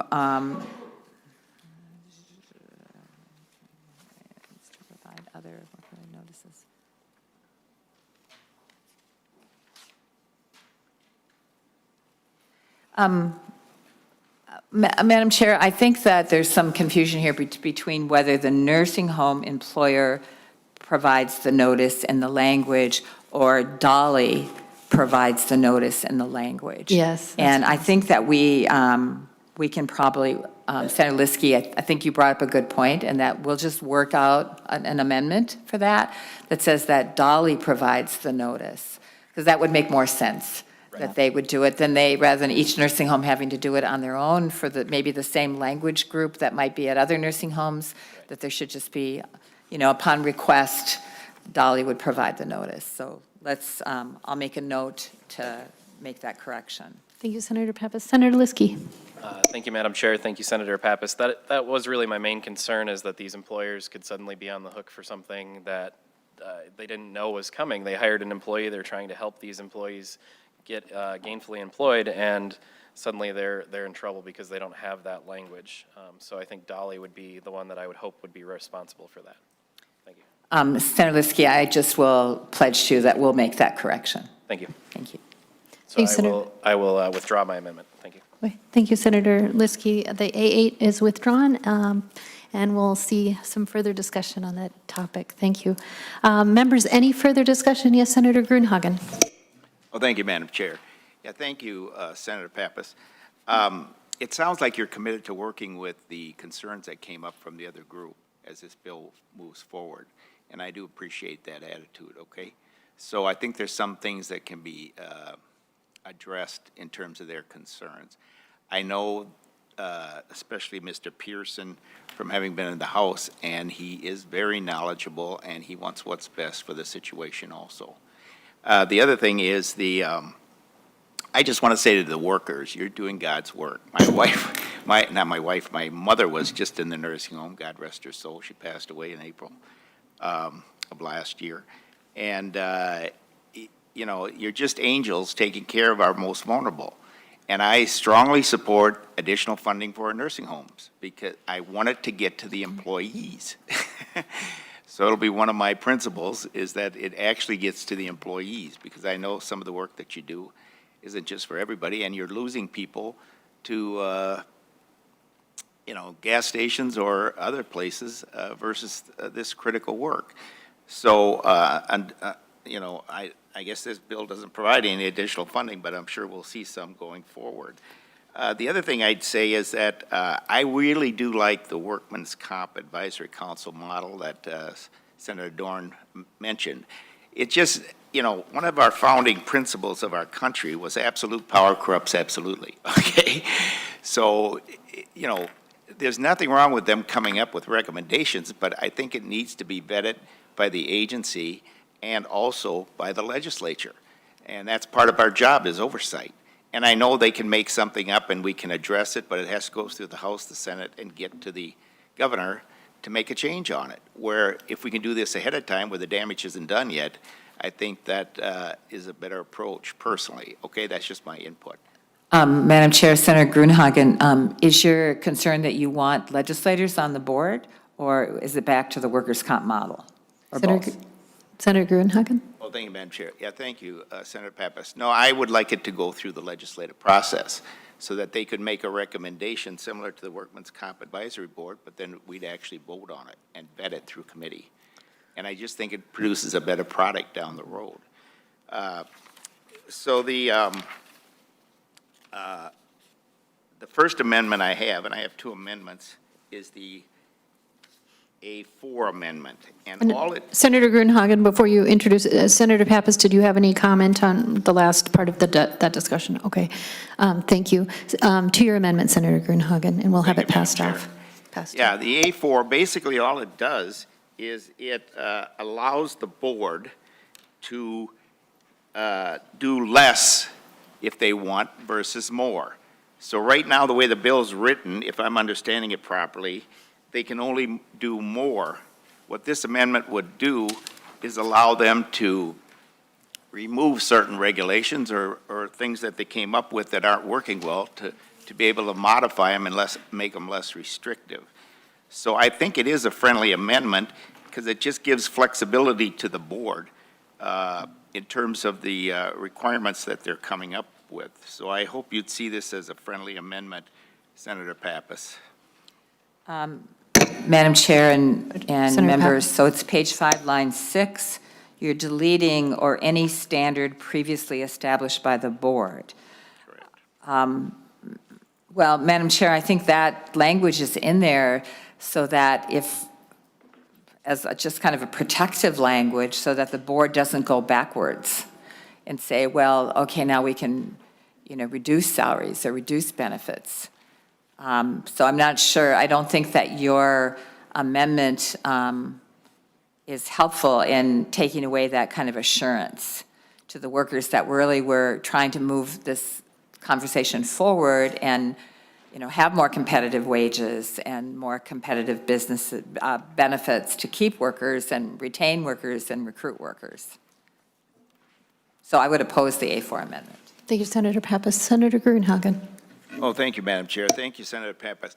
No, the intent of the amendment is not on wages and benefits as much as on if they come up with regulations or things or requirements that to mandate onto the nursing homes that they might want to change or modify. Does your language in your bill allow them to make those modifications? In other words, Madam Chair, no, it does not. It only impacts compensation, working hours, and working conditions for nursing home workers. If you look at the language on 5.3 and 5.4, we're only talking about workers' standards. We're not talking about how many people are assigned to each room. What's that called? Staffing? Something called. Help me with that, somebody. We're not talking about, health conditions or anything to do with the residents. This just has to do with the workers. Staffing levels, thank you. No. Senator Gruenhagen. Okay, so if I understand, thank you, Madam Chair. So if I understand this properly, then it only applies to salary and benefits and no other conditions inside the nursing home? Senator Pappas? Well, Madam Chair, working conditions, that's a pretty broad term. I mean, there are certain laws right now that you have to have breaks. For women, you have to be allowed accommodations for pregnancy, or if you need to express milk for nursing. There's other laws in place, and this board could determine other working conditions, but only to do with the workers. Senator Gruenhagen. Oh, thank you, Madam Chair. Yeah, so it could change other regulations besides salary and benefits or not? Senator Gruenhagen, it cannot. Okay. All right. Okay, with that, I'll withdraw the A4 amendment, okay? The A4 amendment is withdrawn. Yes, Senator Gruenhagen. Yeah, thank you, Madam Chair. Yeah, thanks for that clarification, because there was some concern in reading the bill that it could apply on a broader basis. The next amendment is the A6 amendment, and basically what it does, it goes back to the checks and balances that I talked about earlier. It adds a line that the state agency is required to review board conflicts and consider changing their rules. It allows the state agency to have more authority than this board. If I'm understanding the bill currently, Senator Pappas, it seems like the board has more authority than the agency. And I'll just go back to checks and balances that our country was founded on. It was the belief of our country, and it seemed to have worked out pretty good, that we need checks and balances, especially by by some members of the board who might not be elected, rather than just appointed. So what this amendment would do, it would allow at least some oversight by the state agency and have more authority than what the board has.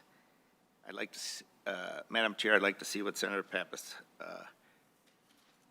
thoughts on this amendment is. Senator Pappas. I'm just trying to read over it. So page 6, line 19, it says, in the event of a conflict between a standard established by the board and the rule adopted by another state agency, the rule adopted by the board shall apply to nursing home workers. And Senator Gruenhagen wants to say the rule adopted by the state agency should apply to nursing home workers. It does kind of upset the balance where we have a situation where we're trying to agree, workers, it's a new model, I'd say, but workers, employers, and regulators are trying to work together to develop rules. So now you're giving the state agency then authority over that. And then page 20, line 20 on page 6, after the period insert, the state agency must review and consider amending the applicable rule in conflict. Well, that makes a little bit more sense. But why is it, Senator Gruenhagen, that you want the state agency to have that authority? Before you wanted the legislators to have authority. Yeah, Senator Gruenhagen. Oh, thank you, Madam Chair. Thank you, Senator Pappas. Yeah, my preference would be the legislature, okay, the full process. But if we don't have that, at least, and again, maybe we want to make it an equal basis where the agency and the board has equal authority, but at least some type of oversight on the board. The way I read the bill, right now it seems like the board can basically dictate what it wants everybody else to do. And again, I support more funding that actually gets to the workers in the nursing home. They're doing God's work, okay? But the point is, I got nursing homes closing in my district. And I've talked to some of my nursing home people, And they say because of staffing levels, they got open, that there's open beds, that they could have more residents in there for nursing home, but they can't meet the staffing requirements, which I understand you can only stretch the staff so far to take care of so many people. We had testimony about that today. But my concern is that this state agency has very little oversight other than reactive. In other words, they come up with this, what they want to do, and basically we in the legislature, the elected ones, have to pass something to modify or change it through the House, the Senate, and actually get it to the governor's office. I would just repeat, I much prefer the workman's comp model, where they would make advisory recommendations to the legislature. It would go through the committee process, would be properly vetted, and then take effect. Because my concern is that sometimes government, no matter how well-intentioned, can actually create a situation that actually reduces access to the nursing home. And we already have enough of that. You know, I guess I'd point to the civil action in the bill that workers can take. You might see more nursing homes close and have less access at a time where we have the baby boomers retiring, and we're actually going to need probably additional beds for nursing homes rather than going the other direction. So, hey, I appreciate the opportunity to express my concerns, and if Senator Pappas wants to respond to that. Senator Pappas. Well, Madam Chair and Senator Grunhagen, I think your amendment is not consistent with what you're arguing for, because you're giving the one state agency more authority than this board, which has 3 state agencies represented on it, plus the employers have a voice, a third of the voice, and then the workers have a voice. So I don't think we're really accomplishing with this amendment what you're talking about. I think we're actually better off having a cooperative agreement, again, a new model, with workers at the table, with management, with the regulators, trying to resolve issues around working conditions. So I would oppose the A6. Senator Grunhagen. Oh, thank you, Madam Chair. Yeah, I guess my preference would be the workman's comp model. And, you know, it's just the board needs some type of oversight. And our nursing homes are in a very tedious situation, both in terms of pay, staffing, and also with the baby boom, the demographics were changing. So I want what's best also, okay? I mean, my mom was in the nursing home for over a year and a half. And I want the people who take care of the nursing home patients to get the reward that they need so we can have proper staffing. But to just have this board, regardless of what the representation is, come up with whatever decision they have without any checks and balances over it, it is a concern. And I do like the workman's comp model better. And I know your intentions are good, Sandy, I don't want to call you Sandy, Senator Pappas. But sometimes government trying to fix the problem can actually make things worse rather than better. And that's a little bit of my concern. Thank you, Senator Grunhagen. So with that, I think I will withdraw the amendment. I think I got my perspective shared, and hopefully Senator Pappas will take that into consideration with some of the other stakeholders as she moves forward. Thank you, Senator Grunhagen. The A6 amendment is withdrawn. Members, any more discussion? Yes, Vice Chair Housechild. Thank you, Madam Chair, and thank you, Senator Pappas, for bringing this important bill to the table. I certainly support this concept in bringing the voices of our workers to the table. I think it's sorely needed.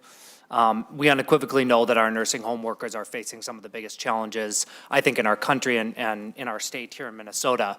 One of my concerns that I continue to see is a big disconnect between the stress and the hard work that certain workers do day in and day out for our communities and the compensation and the voice that they're given at the table. I think there's a real disconnect between a lot of folks that maybe don't work as hard, getting paid some of the highest salaries in our country, and some of the hardest workers in our society taking on the burdens of our communities, getting paid some of the lowest wages. And that's a real concern for me, and I think a lot of folks talking about this specific issue, and you could bring it to a lot of different industries and a lot of different areas as well. But it's my concern that we need to honor the dignity of work again, and this is one way I think that we can do it.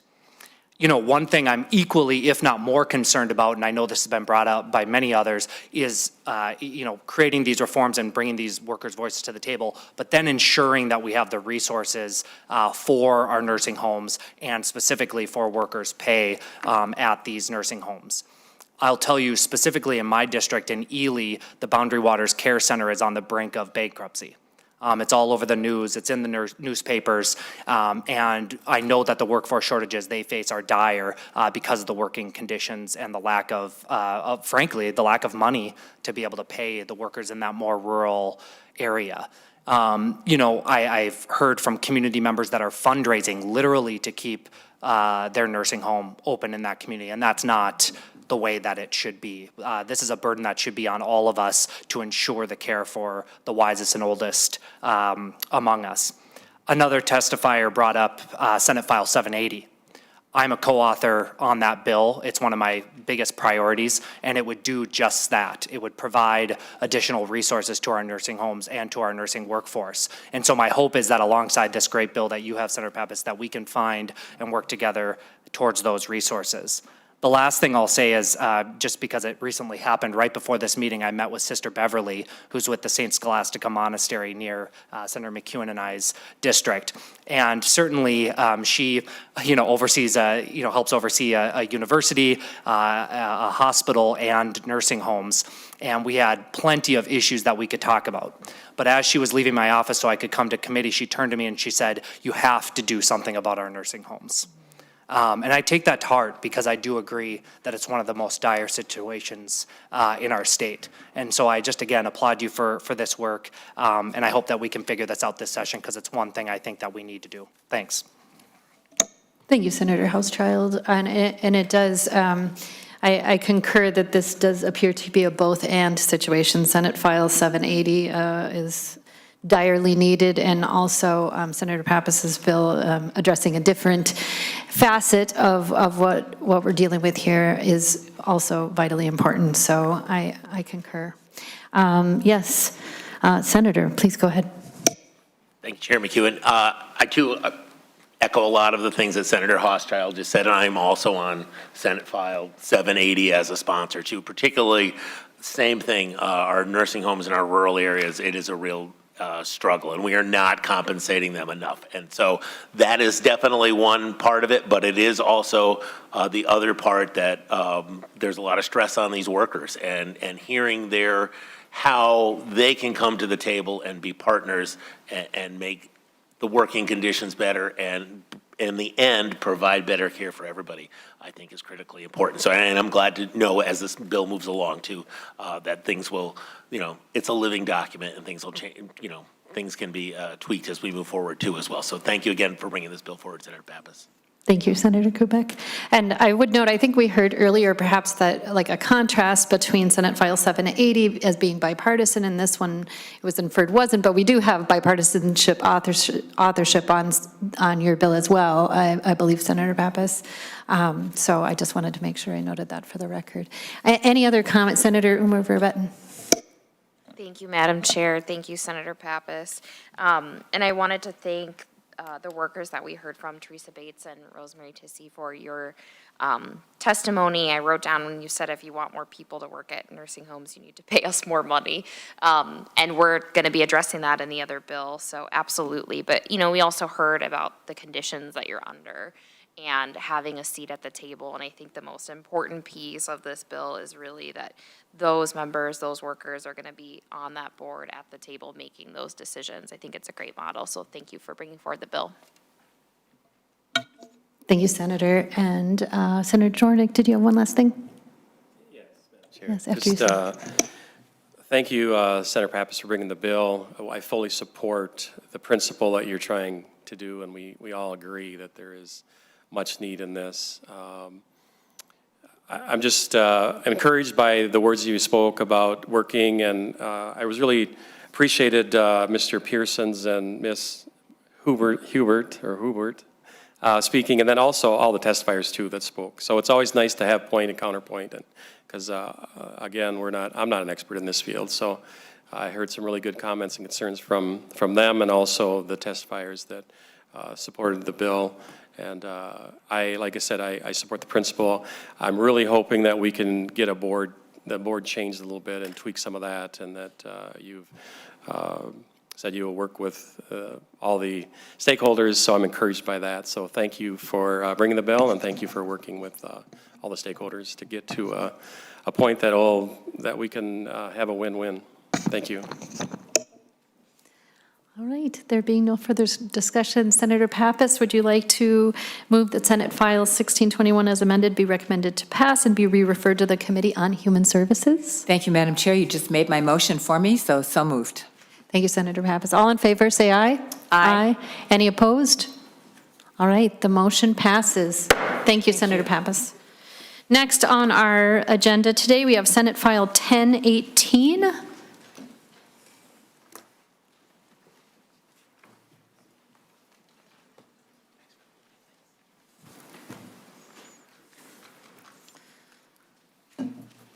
And welcome, Senator Maye Quade, to the Senate Labor Committee. Thank you, Madam Chair. It's great to be in front of your committee for the first time. Yeah, it's great to have you. And we understand that you have an author's amendment? I do. I would move, well, I wouldn't, but I have an A2 amendment if someone would like to move that. Very good. Do we have a motion for the A2 amendment? Yes, Madam Chair, I'll move the A2 amendment. Thank you, Senator Oumou Verbeten. All in favor of adopting the A2 author's amendment, please say aye. Aye. Any opposed? All right, the A2 amendment is adopted. Senator Maye Quade, your bill is amended. Thank you, Madam Chair. Members, I'm really excited to bring this bill before you. I had the pleasure of serving as the co-chair on the Attorney General's Task Force on Women's Economic Security, and this bill updates WISA to better support women and families. So this bill would strengthen the nursing law to ensure that all employees who express milk have the right to break times in the workplace. It removes the time limit on the right to express milk during the 12 months following the birth of a child, so that an employee can express milk for as long as they choose to, regardless of the child's age. It removes the undue hardship exemption for employers to provide break times, but it maintains current law to hold an employer harmless for failing to provide fully compliant space to pump if reasonable effort has been made. It expands pregnancy accommodations to ensure that every pregnant person, no matter the size of their employer, has pregnancy accommodations, and clarifies the type of reasonable accommodations that an employee could request. It clarifies a leave of absence could be a reasonable pregnancy accommodation, and provides an employee has the right to return to their former position after leave. It requires an employer to inform employees of the right to nursing and pregnancy accommodations upon hire and when the employee requests parental leave. It expands the right to unpaid leave to workers who currently do not qualify. And then it clarifies the type of actions that constitute employer retaliation within WISA. With the amendment, it also allows employees to request to make payroll deductions to an organization, things like the United Way, what have you, charitable contributions that they can have deducted from their paychecks if they would so like. Thank you, Senator Maye Quade. And I believe next on our list here to testify in support of the bill is Kate Perushek with the Department of Labor and Industry. Welcome to the Labor Committee. Good afternoon, Madam Chair and members. Thank you for the opportunity to testify today in support of Senate File 1018. Ms. Perushek, could you please move the microphone, just tilt it toward your mouth a little bit more? Thank you. My name is Kate Perushek, and I am Deputy Commissioner at the Department of Labor and Industry. The legislation before you today strengthens retaliation provisions and supports expectant and new parents so they can safely work during their pregnancy, take time off work to care for themselves and a new baby, and take needed breaks to express milk at work. Regarding the retaliation provisions in the bill, we often think of retaliation as an employer terminating someone for asserting a right or doing something that the law protects. But retaliation can take many forms beyond firing someone, such as discipline, threats, or penalties that aim to limit or prevent employees from exercising their rights. This bill clarifies that retaliation can take many different forms and aligns the retaliation provisions in Chapter 181. The bill will make clear to both employers and employees that retaliatory acts in all forms are prohibited. Turning to the nursing, pregnancy, and unpaid leave provisions in the bill, I am particularly proud of these proposed changes as they build upon the workplace protections passed in prior years and support working Minnesota women, parents, and children. In 2021, Minnesota became the third state in the nation to prohibit employers from reducing an employee's compensation for time used for the purpose of expressing milk. The agency pursued this change after conducting a survey of new Minnesota working parents who identified having to stay late or make up time used to express milk at work as a major or minor issue in being able to express milk at work.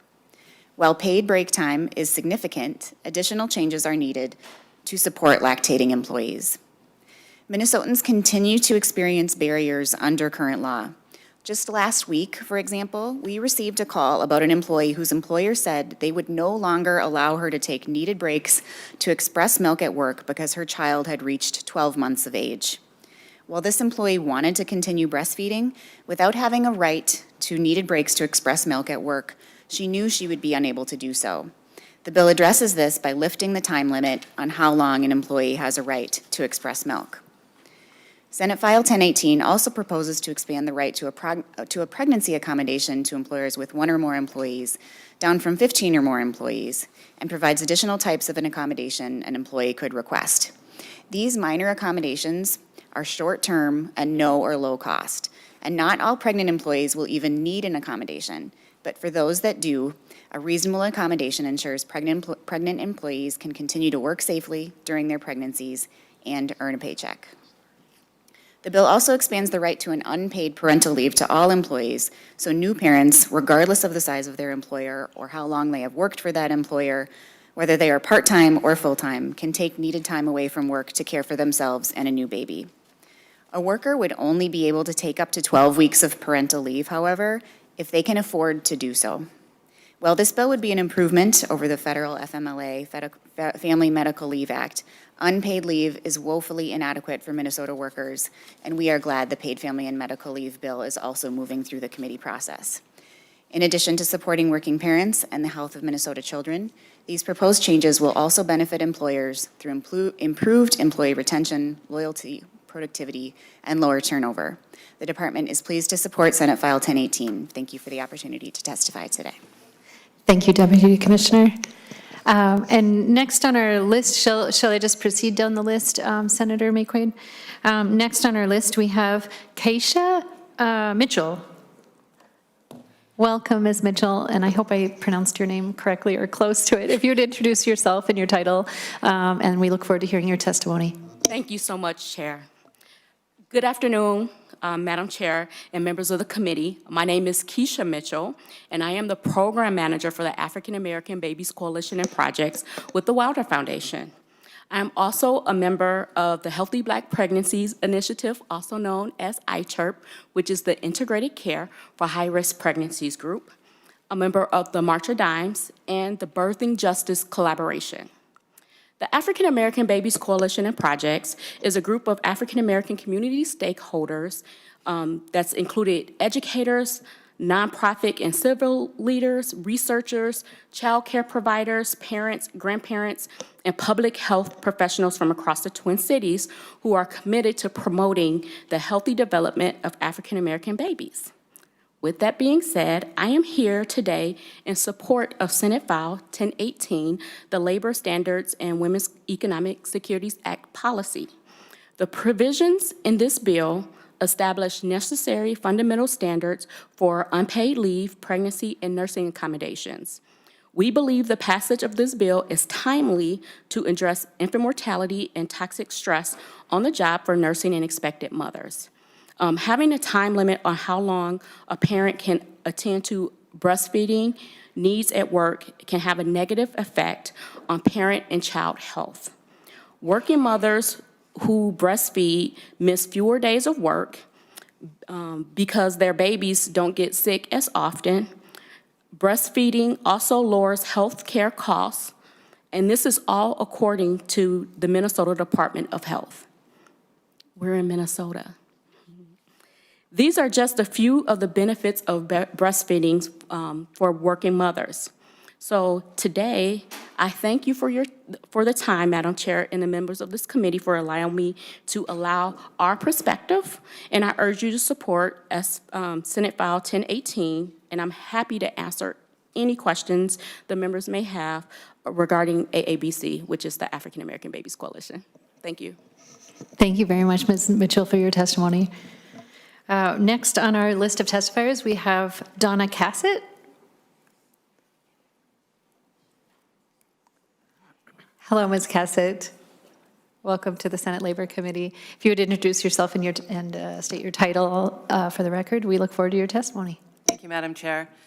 Chair McEwen, Vice Chair Hauschild, Senator Dornick, and committee members, my name is Donna Cassett, and I serve as Chief of Staff in the Office of the Minnesota Attorney General. I also co-chaired the office's advisory task force on expanding the economic security of women, along with Senator Maye Quade, and in here testifying in support of Senate File 1080. After hearing from women throughout the state of Minnesota and the challenges that we face, approximately 2 years ago, our office convened this task force to build upon the gains of the 2014 WISA bill, and to identify additional barriers to women's equal participation in our economy. What we found was that women in Minnesota continue to experience barriers and challenges to economic security and prosperity, despite our critical role in society, our families, and our economy. In general, we are paid less than men. We are overrepresented in low-paying jobs. We take on the majority of unpaid caregiving and housework, and we're more likely to live in poverty. After a year of study and deliberation, we released a report with 115 recommendations for legislative, legal, administrative, and programmatic action to remove some of the structural and cultural and organizational barriers. We are thrilled that Senate File 1018 expands upon the 2014 Act and incorporates a number of the recommendations from the task force. Specifically, Senate File 1018 includes the task force's recommendations that covers all employers, regardless of size, allows employees to participate in pregnancy and parental leave accommodations regardless of how big the employer is or how much or how long they have worked there for. It continues the accommodations to express milk during the workday past the current time limit of 12 months and doesn't allow employers to deny accommodations based on undue hardship. We at the Attorney General's office work every day to help everyone afford their lives and live with dignity, safety, and respect, no exceptions. But every day in Minnesota, women face barriers to economic security and prosperity. This bill is a hugely important step towards allowing women to build the economic security that is required. When women have full access to economic opportunity and face no barriers in reaching their full economic potential, everyone in Minnesota does better, because women's economic security is everyone's economic security. I want to thank Chief Author, Senator Maye Quade, along with Senators McEwen, Coleman, and Morrison for your leadership. And on behalf of Attorney General Ellison and our office, we encourage you to vote in favor of Senate File 1018. Thank you so much. Thank you for your testimony. Next on the list of testifiers, we have Corinne Friedman-Ellis.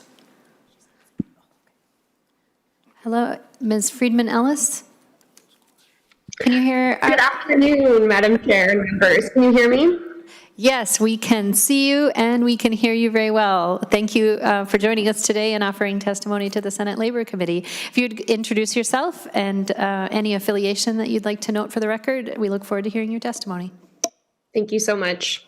My name is Corinne Friedman-Ellis, and I am here as a board member of the Minnesota Breastfeeding Coalition, an organization of regional and cultural coalitions across the state, whose mission is working collaboratively to create environments where breastfeeding is valued and supported to achieve natural infant feeding equity in all Minnesota communities.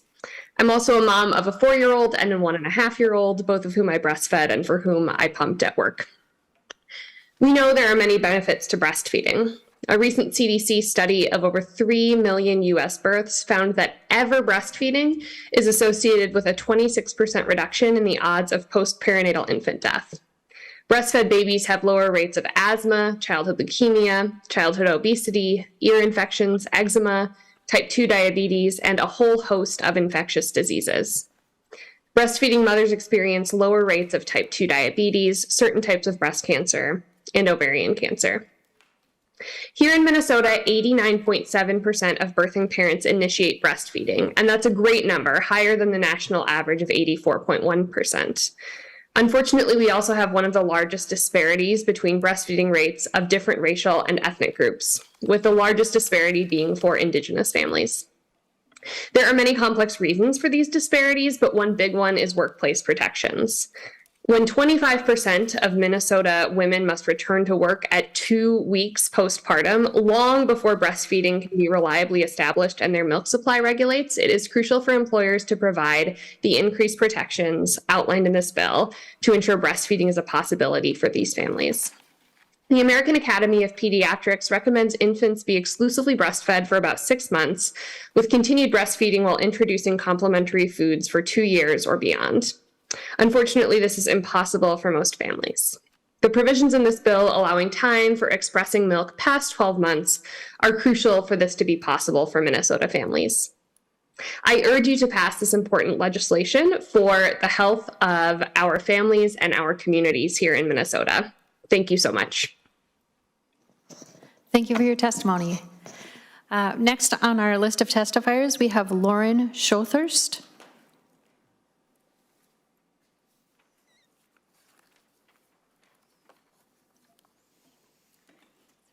Good afternoon, Ms. Schothurst. If you would introduce yourself and your title or affiliation for the record, we look forward to your testimony.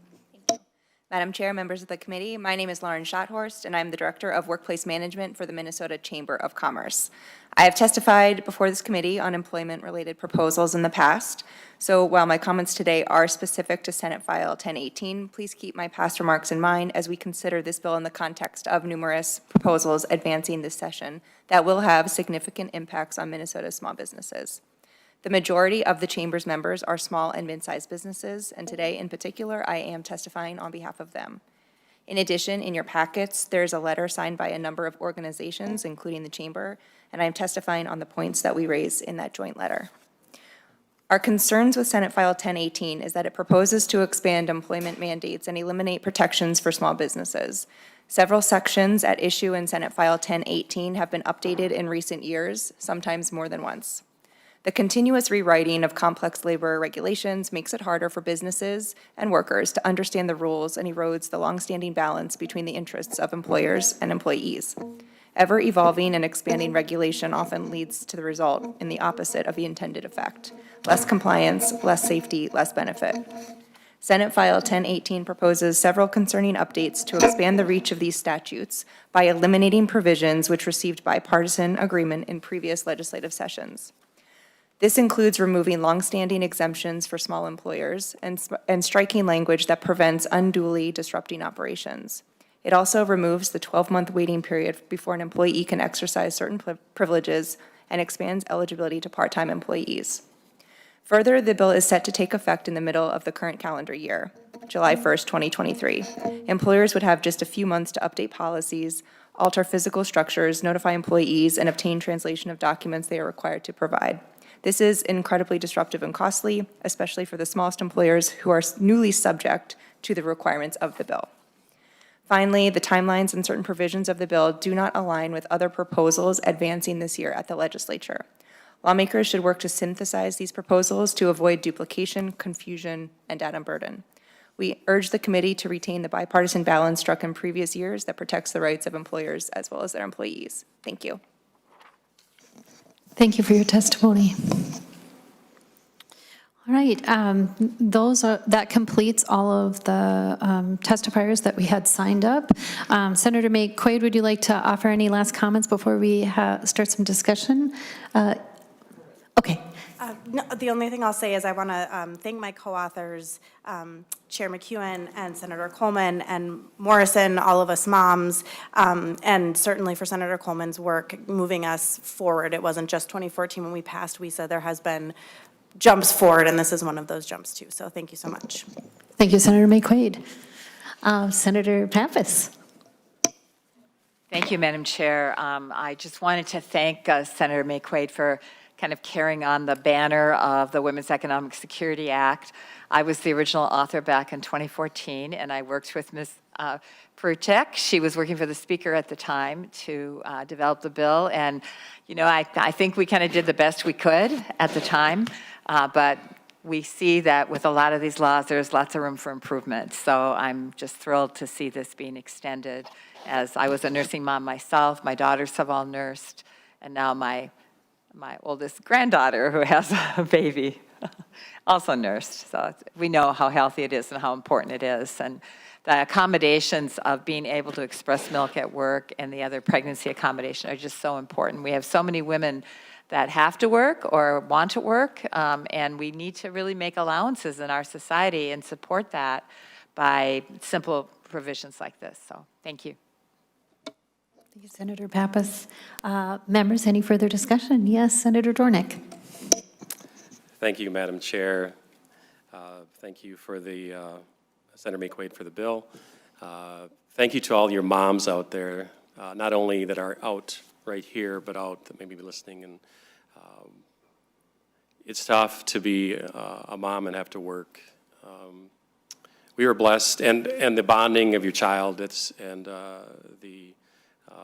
the time that you miss sometimes for going back to work. But we were, I mean, I love children. Obviously, we were blessed with 12 of them, and my wife got to breastfeed all of them, and it is important. And as far as the health, I can concur with that. So much less sickness in a child when they have that. So appreciate that, you know, we support the opportunity so mothers can express their milk. One of my daughters just had a child 3 weeks ago, and so I talked to her this morning and asked her about this and this, you know, concern and whatever. So it was fun just to ask her, and she's like, Dad, you know what. So we just had a fun father-daughter conversation just about more personal things, but she's thrilled, and it's going really well for her. The only concern, or a couple of concerns, so I just want to say it's hard to me as a man to try to you know, it's like, so I'm doing this very carefully, and just want to speak to some of the business concerns. One is the change from the higher number to the lower number, and being in Greater Minnesota, I'm hearing constantly all the time businesses are just really concerned with the mandates and stuff. So just wondering why we brought it down, and I know every mom is important. I get that, and it's difficult to. For all of us, or for the businesses and stuff, but just, yeah, if you could just say down all the way down to one, what kind of brought that in the bill? Senator Maye Quade. Thank you, Madam Chair, and Senator Dornick. I appreciate the question, and please feel free to ask questions, even if you're not sure quite the right verbiage. That's the work of the committee, and I'm happy to answer questions. Really, the reason why we brought it down to one is that there's no correlation between the size of your employer and your need for your pregnancy accommodations. Every pregnant person needs to be able to access the pregnancy accommodations that they need, regardless of the size of their employer. Same with expressing milk and all of those things. And so I think recognizing that we want to ensure that every pregnant person has the ability to be pregnant safely and healthfully in the state of Minnesota, and that working isn't, and then the size of their employer isn't actually the thing that's getting in the way of them having a healthy, safe pregnancy and being able to express milk. So it's just recognizing that, you know, the size of your employer is not really correlated to your need for pregnancy accommodations. Senator Dornick, any follow-up? Thank you for that. And I agree with that. The only thing is, have you heard from small businesses and their concern and trying to implement this, especially without a little bit more time? I know that was mentioned too. So, yeah, so that would be, what is the feedback you heard from smaller businesses? Senator Maye Quade. Thank you, Madam Chair and Senator Dornick. I think, the chamber obviously has put this letter together, but because this is a bill about working parents and pregnant people, I've really solicited feedback up from pregnant people about what they need to make sure that they have safe and healthy pregnancies, and then from medical professionals and organizations that are really dedicated to the safe and healthy pregnancies of Minnesotans. And so that's really where I've solicited the feedback. And what we've heard by and large is that people need to have these protections to ensure that they can progress through their pregnancy safely, have healthier deliveries, healthy babies, and then can continue to express and pump milk at work. Any follow-up, Senator Dornick? Madam Chair, I was going to offer an amendment, the A4. Okay, the A4 amendment, if we could have that passed around, and as we do to your A4 amendment, Senator Dornick. Thank you, Madam Chair. So this simply is just giving the business owners more time. I'm not sure this is going to pass, but I know that was a concern to make sure that small businesses know and all businesses know that this passed, and giving them some time to accommodate. So this is just a suggestion, 4 months, it could be 6 months, but just some time to at least be able to get the information out there and have them be able to make some accommodations if they needed. Senator Maye Quade. Madam Chair and Senator Dornick, I will accept this amendment as friendly. I think that that's perfectly understandable. We definitely want to make sure that businesses are able to make these accommodations and get the information out, and I will absolutely accept this as friendly. I appreciate it. Very good, thank you. Madam Chair, do you Yes. mind if I just compare the amendment to the bill quickly before I Finalize, yes, no, not at all. Take your time.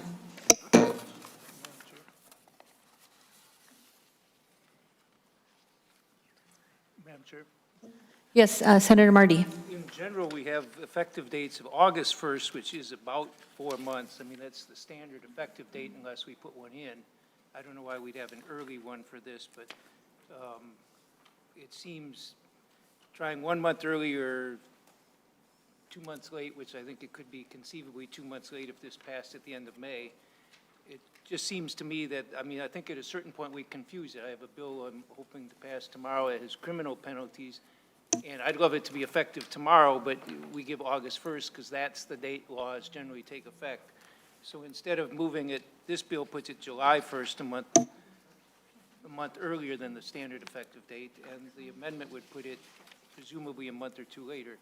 I would encourage you, two of you, to try and figure out whether there's a reason you need something other than August 1st. Yes, Senator Pappas. Madam Chair, and I think that also is the date that people are used to, kind of is the August 1st date, and it's really the default date. If we are silent, then things go into effect August 1st. Okay, Senator Dornick. Thank you, Madam Chair. I actually have July 1st in my information here, so maybe it's wrong, but I'd still like to talk about this with the author if she would. We can do it offline too. We don't have to make a decision right now, but I think maybe October 1st, then it's, I don't know, it's not only about just the information, it's about some of the work they may have to do to prepare a place for them too. So thank you, Madam Chair.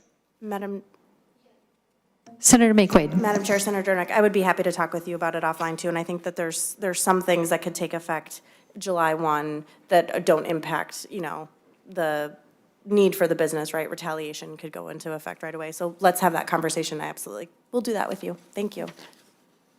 Very good. And Senator Dornick? Withdraw the amendment. Okay, very good. Thank you, Senator. The A4 amendment is withdrawn, pending some further discussion. Yes, Senator Greenhagen. Oh, thank you, Madam Chair. Thank you, Senator Maye Quade. Yeah, I am a strong supporter of breastfeeding also. My wife breastfed, and according to my mom, I was breastfed. So maybe that's why I'm healthier, who knows. But anyway, there's a lot of benefits to it. I know that. My wife and I have both researched it. Oh, too much sharing. Okay.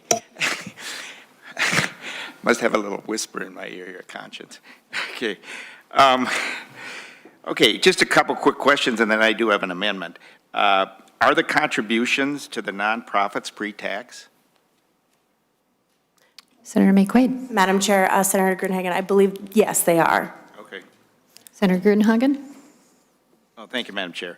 Yeah, and then when an employer has to pick and choose which nonprofit organizations in order to contribute to, what if, let's just say, 10 employees and 5 want to contribute to this nonprofit and 5 want to contribute to a different one, and maybe they're in conflict, who knows? Is there a procedure on how to sort that out for the employer? Senator Maye Quade. Madam Chair, Senator Gruenhagen, the individual employee can decide which charitable organization they would like to send their contribution to. So they could have 10 employees and they could send it to 10 different organizations. Mm-hmm. Senator Gruenhagen. Well, thank you, Senator Maye Quade. And then I'd like to offer the A6 amendment, okay? All right, could we please have the A6 amendment passed around, and Senator Gruenhagen to your amendment? Oh, thank you, Madam Chair. Yeah, and all this does, it kind of addresses the concerns that were shared by the Minnesota Chamber. It just says an employer does not include a person or entity or with 21 or fewer employees, and whose employee leaving would result in the closure of the business. So, you know, again, 21 is arbitrary. It simply raises the level of discussion to the testimony we had from the Minnesota Chamber. You know, the only thing worse than not being able to breastfeed your child is if you lose your job, I guess, especially if you desperately need it. So I'm just, you know, I'm bringing this forward probably more as a discussion point and encouraging Senator Maye Quade to talk with the Chamber about this to see if you can come up with some type of language that would address the concerns of the Chamber. And I run a small independent insurance agency. I got 4 agents and a couple secretaries, and you know, I try to accommodate wherever I can possibly without a law. The breastfeeding didn't come up, but there's a lot of other things that come up. And I think most small employers want to keep their employees, especially ones that are valuable to the business. And I guess sometimes the mandate of government, without a little bit of flexibility, can actually make the situation difficult versus building a little bit of flexibility in it. So, Madam Chair, just see what Senator Maye Quade's thoughts are regarding to addressing a little bit of concern of smaller employers. Senator Maye Quade. Thank you, Madam Chair and Senator Gruenhagen. So what I'll tell you is that what happens when people don't have the accommodations, when they don't have the ability to take unpaid leave, one is that they, you know, people who don't have the ability to take unpaid leave just leave forever. I mean, that's the reality. These aren't choices that people have. When you have to pump, you have to pump. It's not like, I'll just wait an hour. It's painful. Your milk supply can dry up. You can get mastitis, which is an infection. It can be very serious. So the things that we're talking about aren't really choices that pregnant people have. And so, you know, when we're talking about businesses and the size, what we're doing here is prioritizing sizes of business over the health and well-being of pregnant people in the state of Minnesota. And I think part of the reason that we have these conversations where we have folks from the Breastfeeding Coalition and the African American Babies Coalition coming up and talking about these health disparities is that oftentimes people of color, especially pregnant people of color, work at businesses, organizations where there are fewer people, and so they don't have these protections. They don't have the ability to take unpaid leave even and have job protections. And so this is really, really important to both maternal health, baby health, and the overall economic well-being of women and pregnant people in the state. And so I appreciate the concern for businesses. I absolutely do, and I'm grateful to hear that you're an employer that can talk about accommodations. We know, though, that there are a lot of Black and Asian and Indigenous and Latinas who don't have employers who will make these accommodations without being told to, and it's their health and their baby's health and well-being that gets put on the line instead. And so that's kind of the thing that we're weighing here, and I'm always going to want to do the health and well-being of pregnant people. And we can have conversations about how to get employers prepared for this, but we have to do something to help pregnant people in Minnesota. Thank you. Senator Grunhagen. Oh, thank you, Madam Chair. Thank you, Senator Maye Quade, for that response. I guess I'd leave you with this encouragement, is just do some visiting, maybe you have, with the Minnesota Chamber. And I just know I started a small business from scratch, okay? I was chief cook and bottle washer. In fact, I still think I'm chief cook and bottle washer. I mean, you stay late, you make sure, all the T's are crossed and all the I's are dots. You think when you sleep at night, you wake up and your business is going through your mind, okay?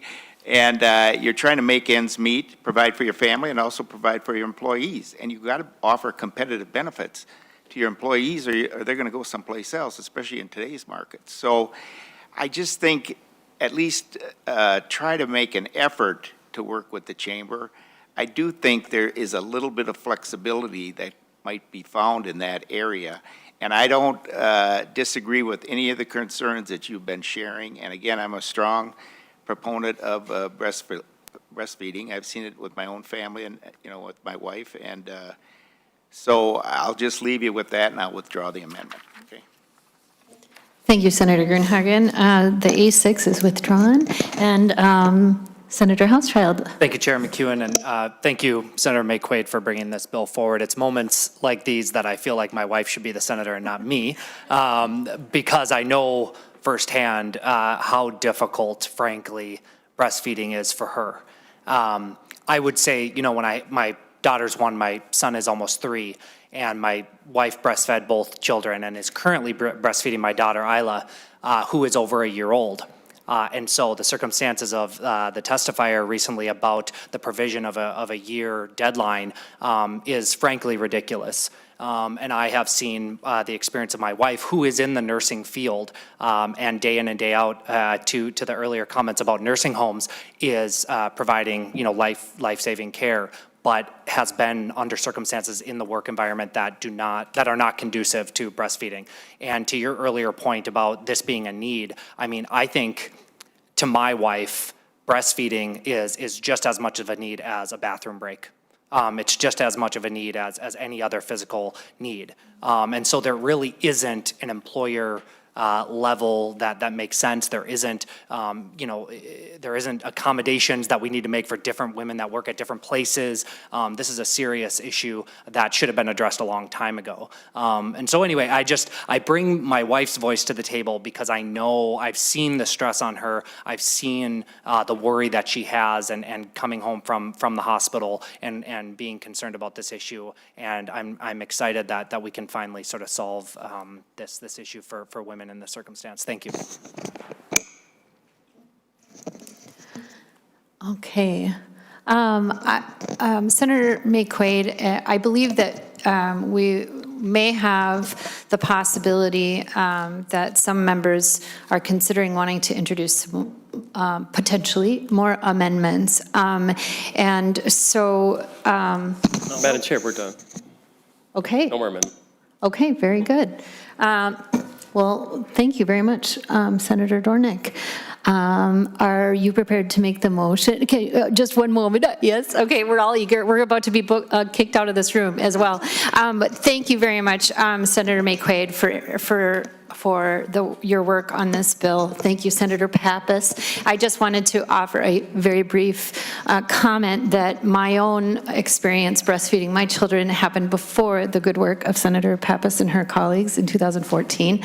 And I expressed milk. I remember sitting on a toilet. I remember in very awful situations making that happen for my family. And it was wonderful. to breastfeed, and it was wonderful to work, and it was wonderful to do all of those things. So I'm just thrilled that all this work is being done to make sure that going forward, we're going to make this truly possible and accessible for more and more pregnant people and our people who are expressing milk. So thank you, Senator. And with that, Senator Pappas, would you like to make the motion? Madam Chair, I'd like to move that Senate File 1018 as amended be recommended to pass and sent to the Senate floor.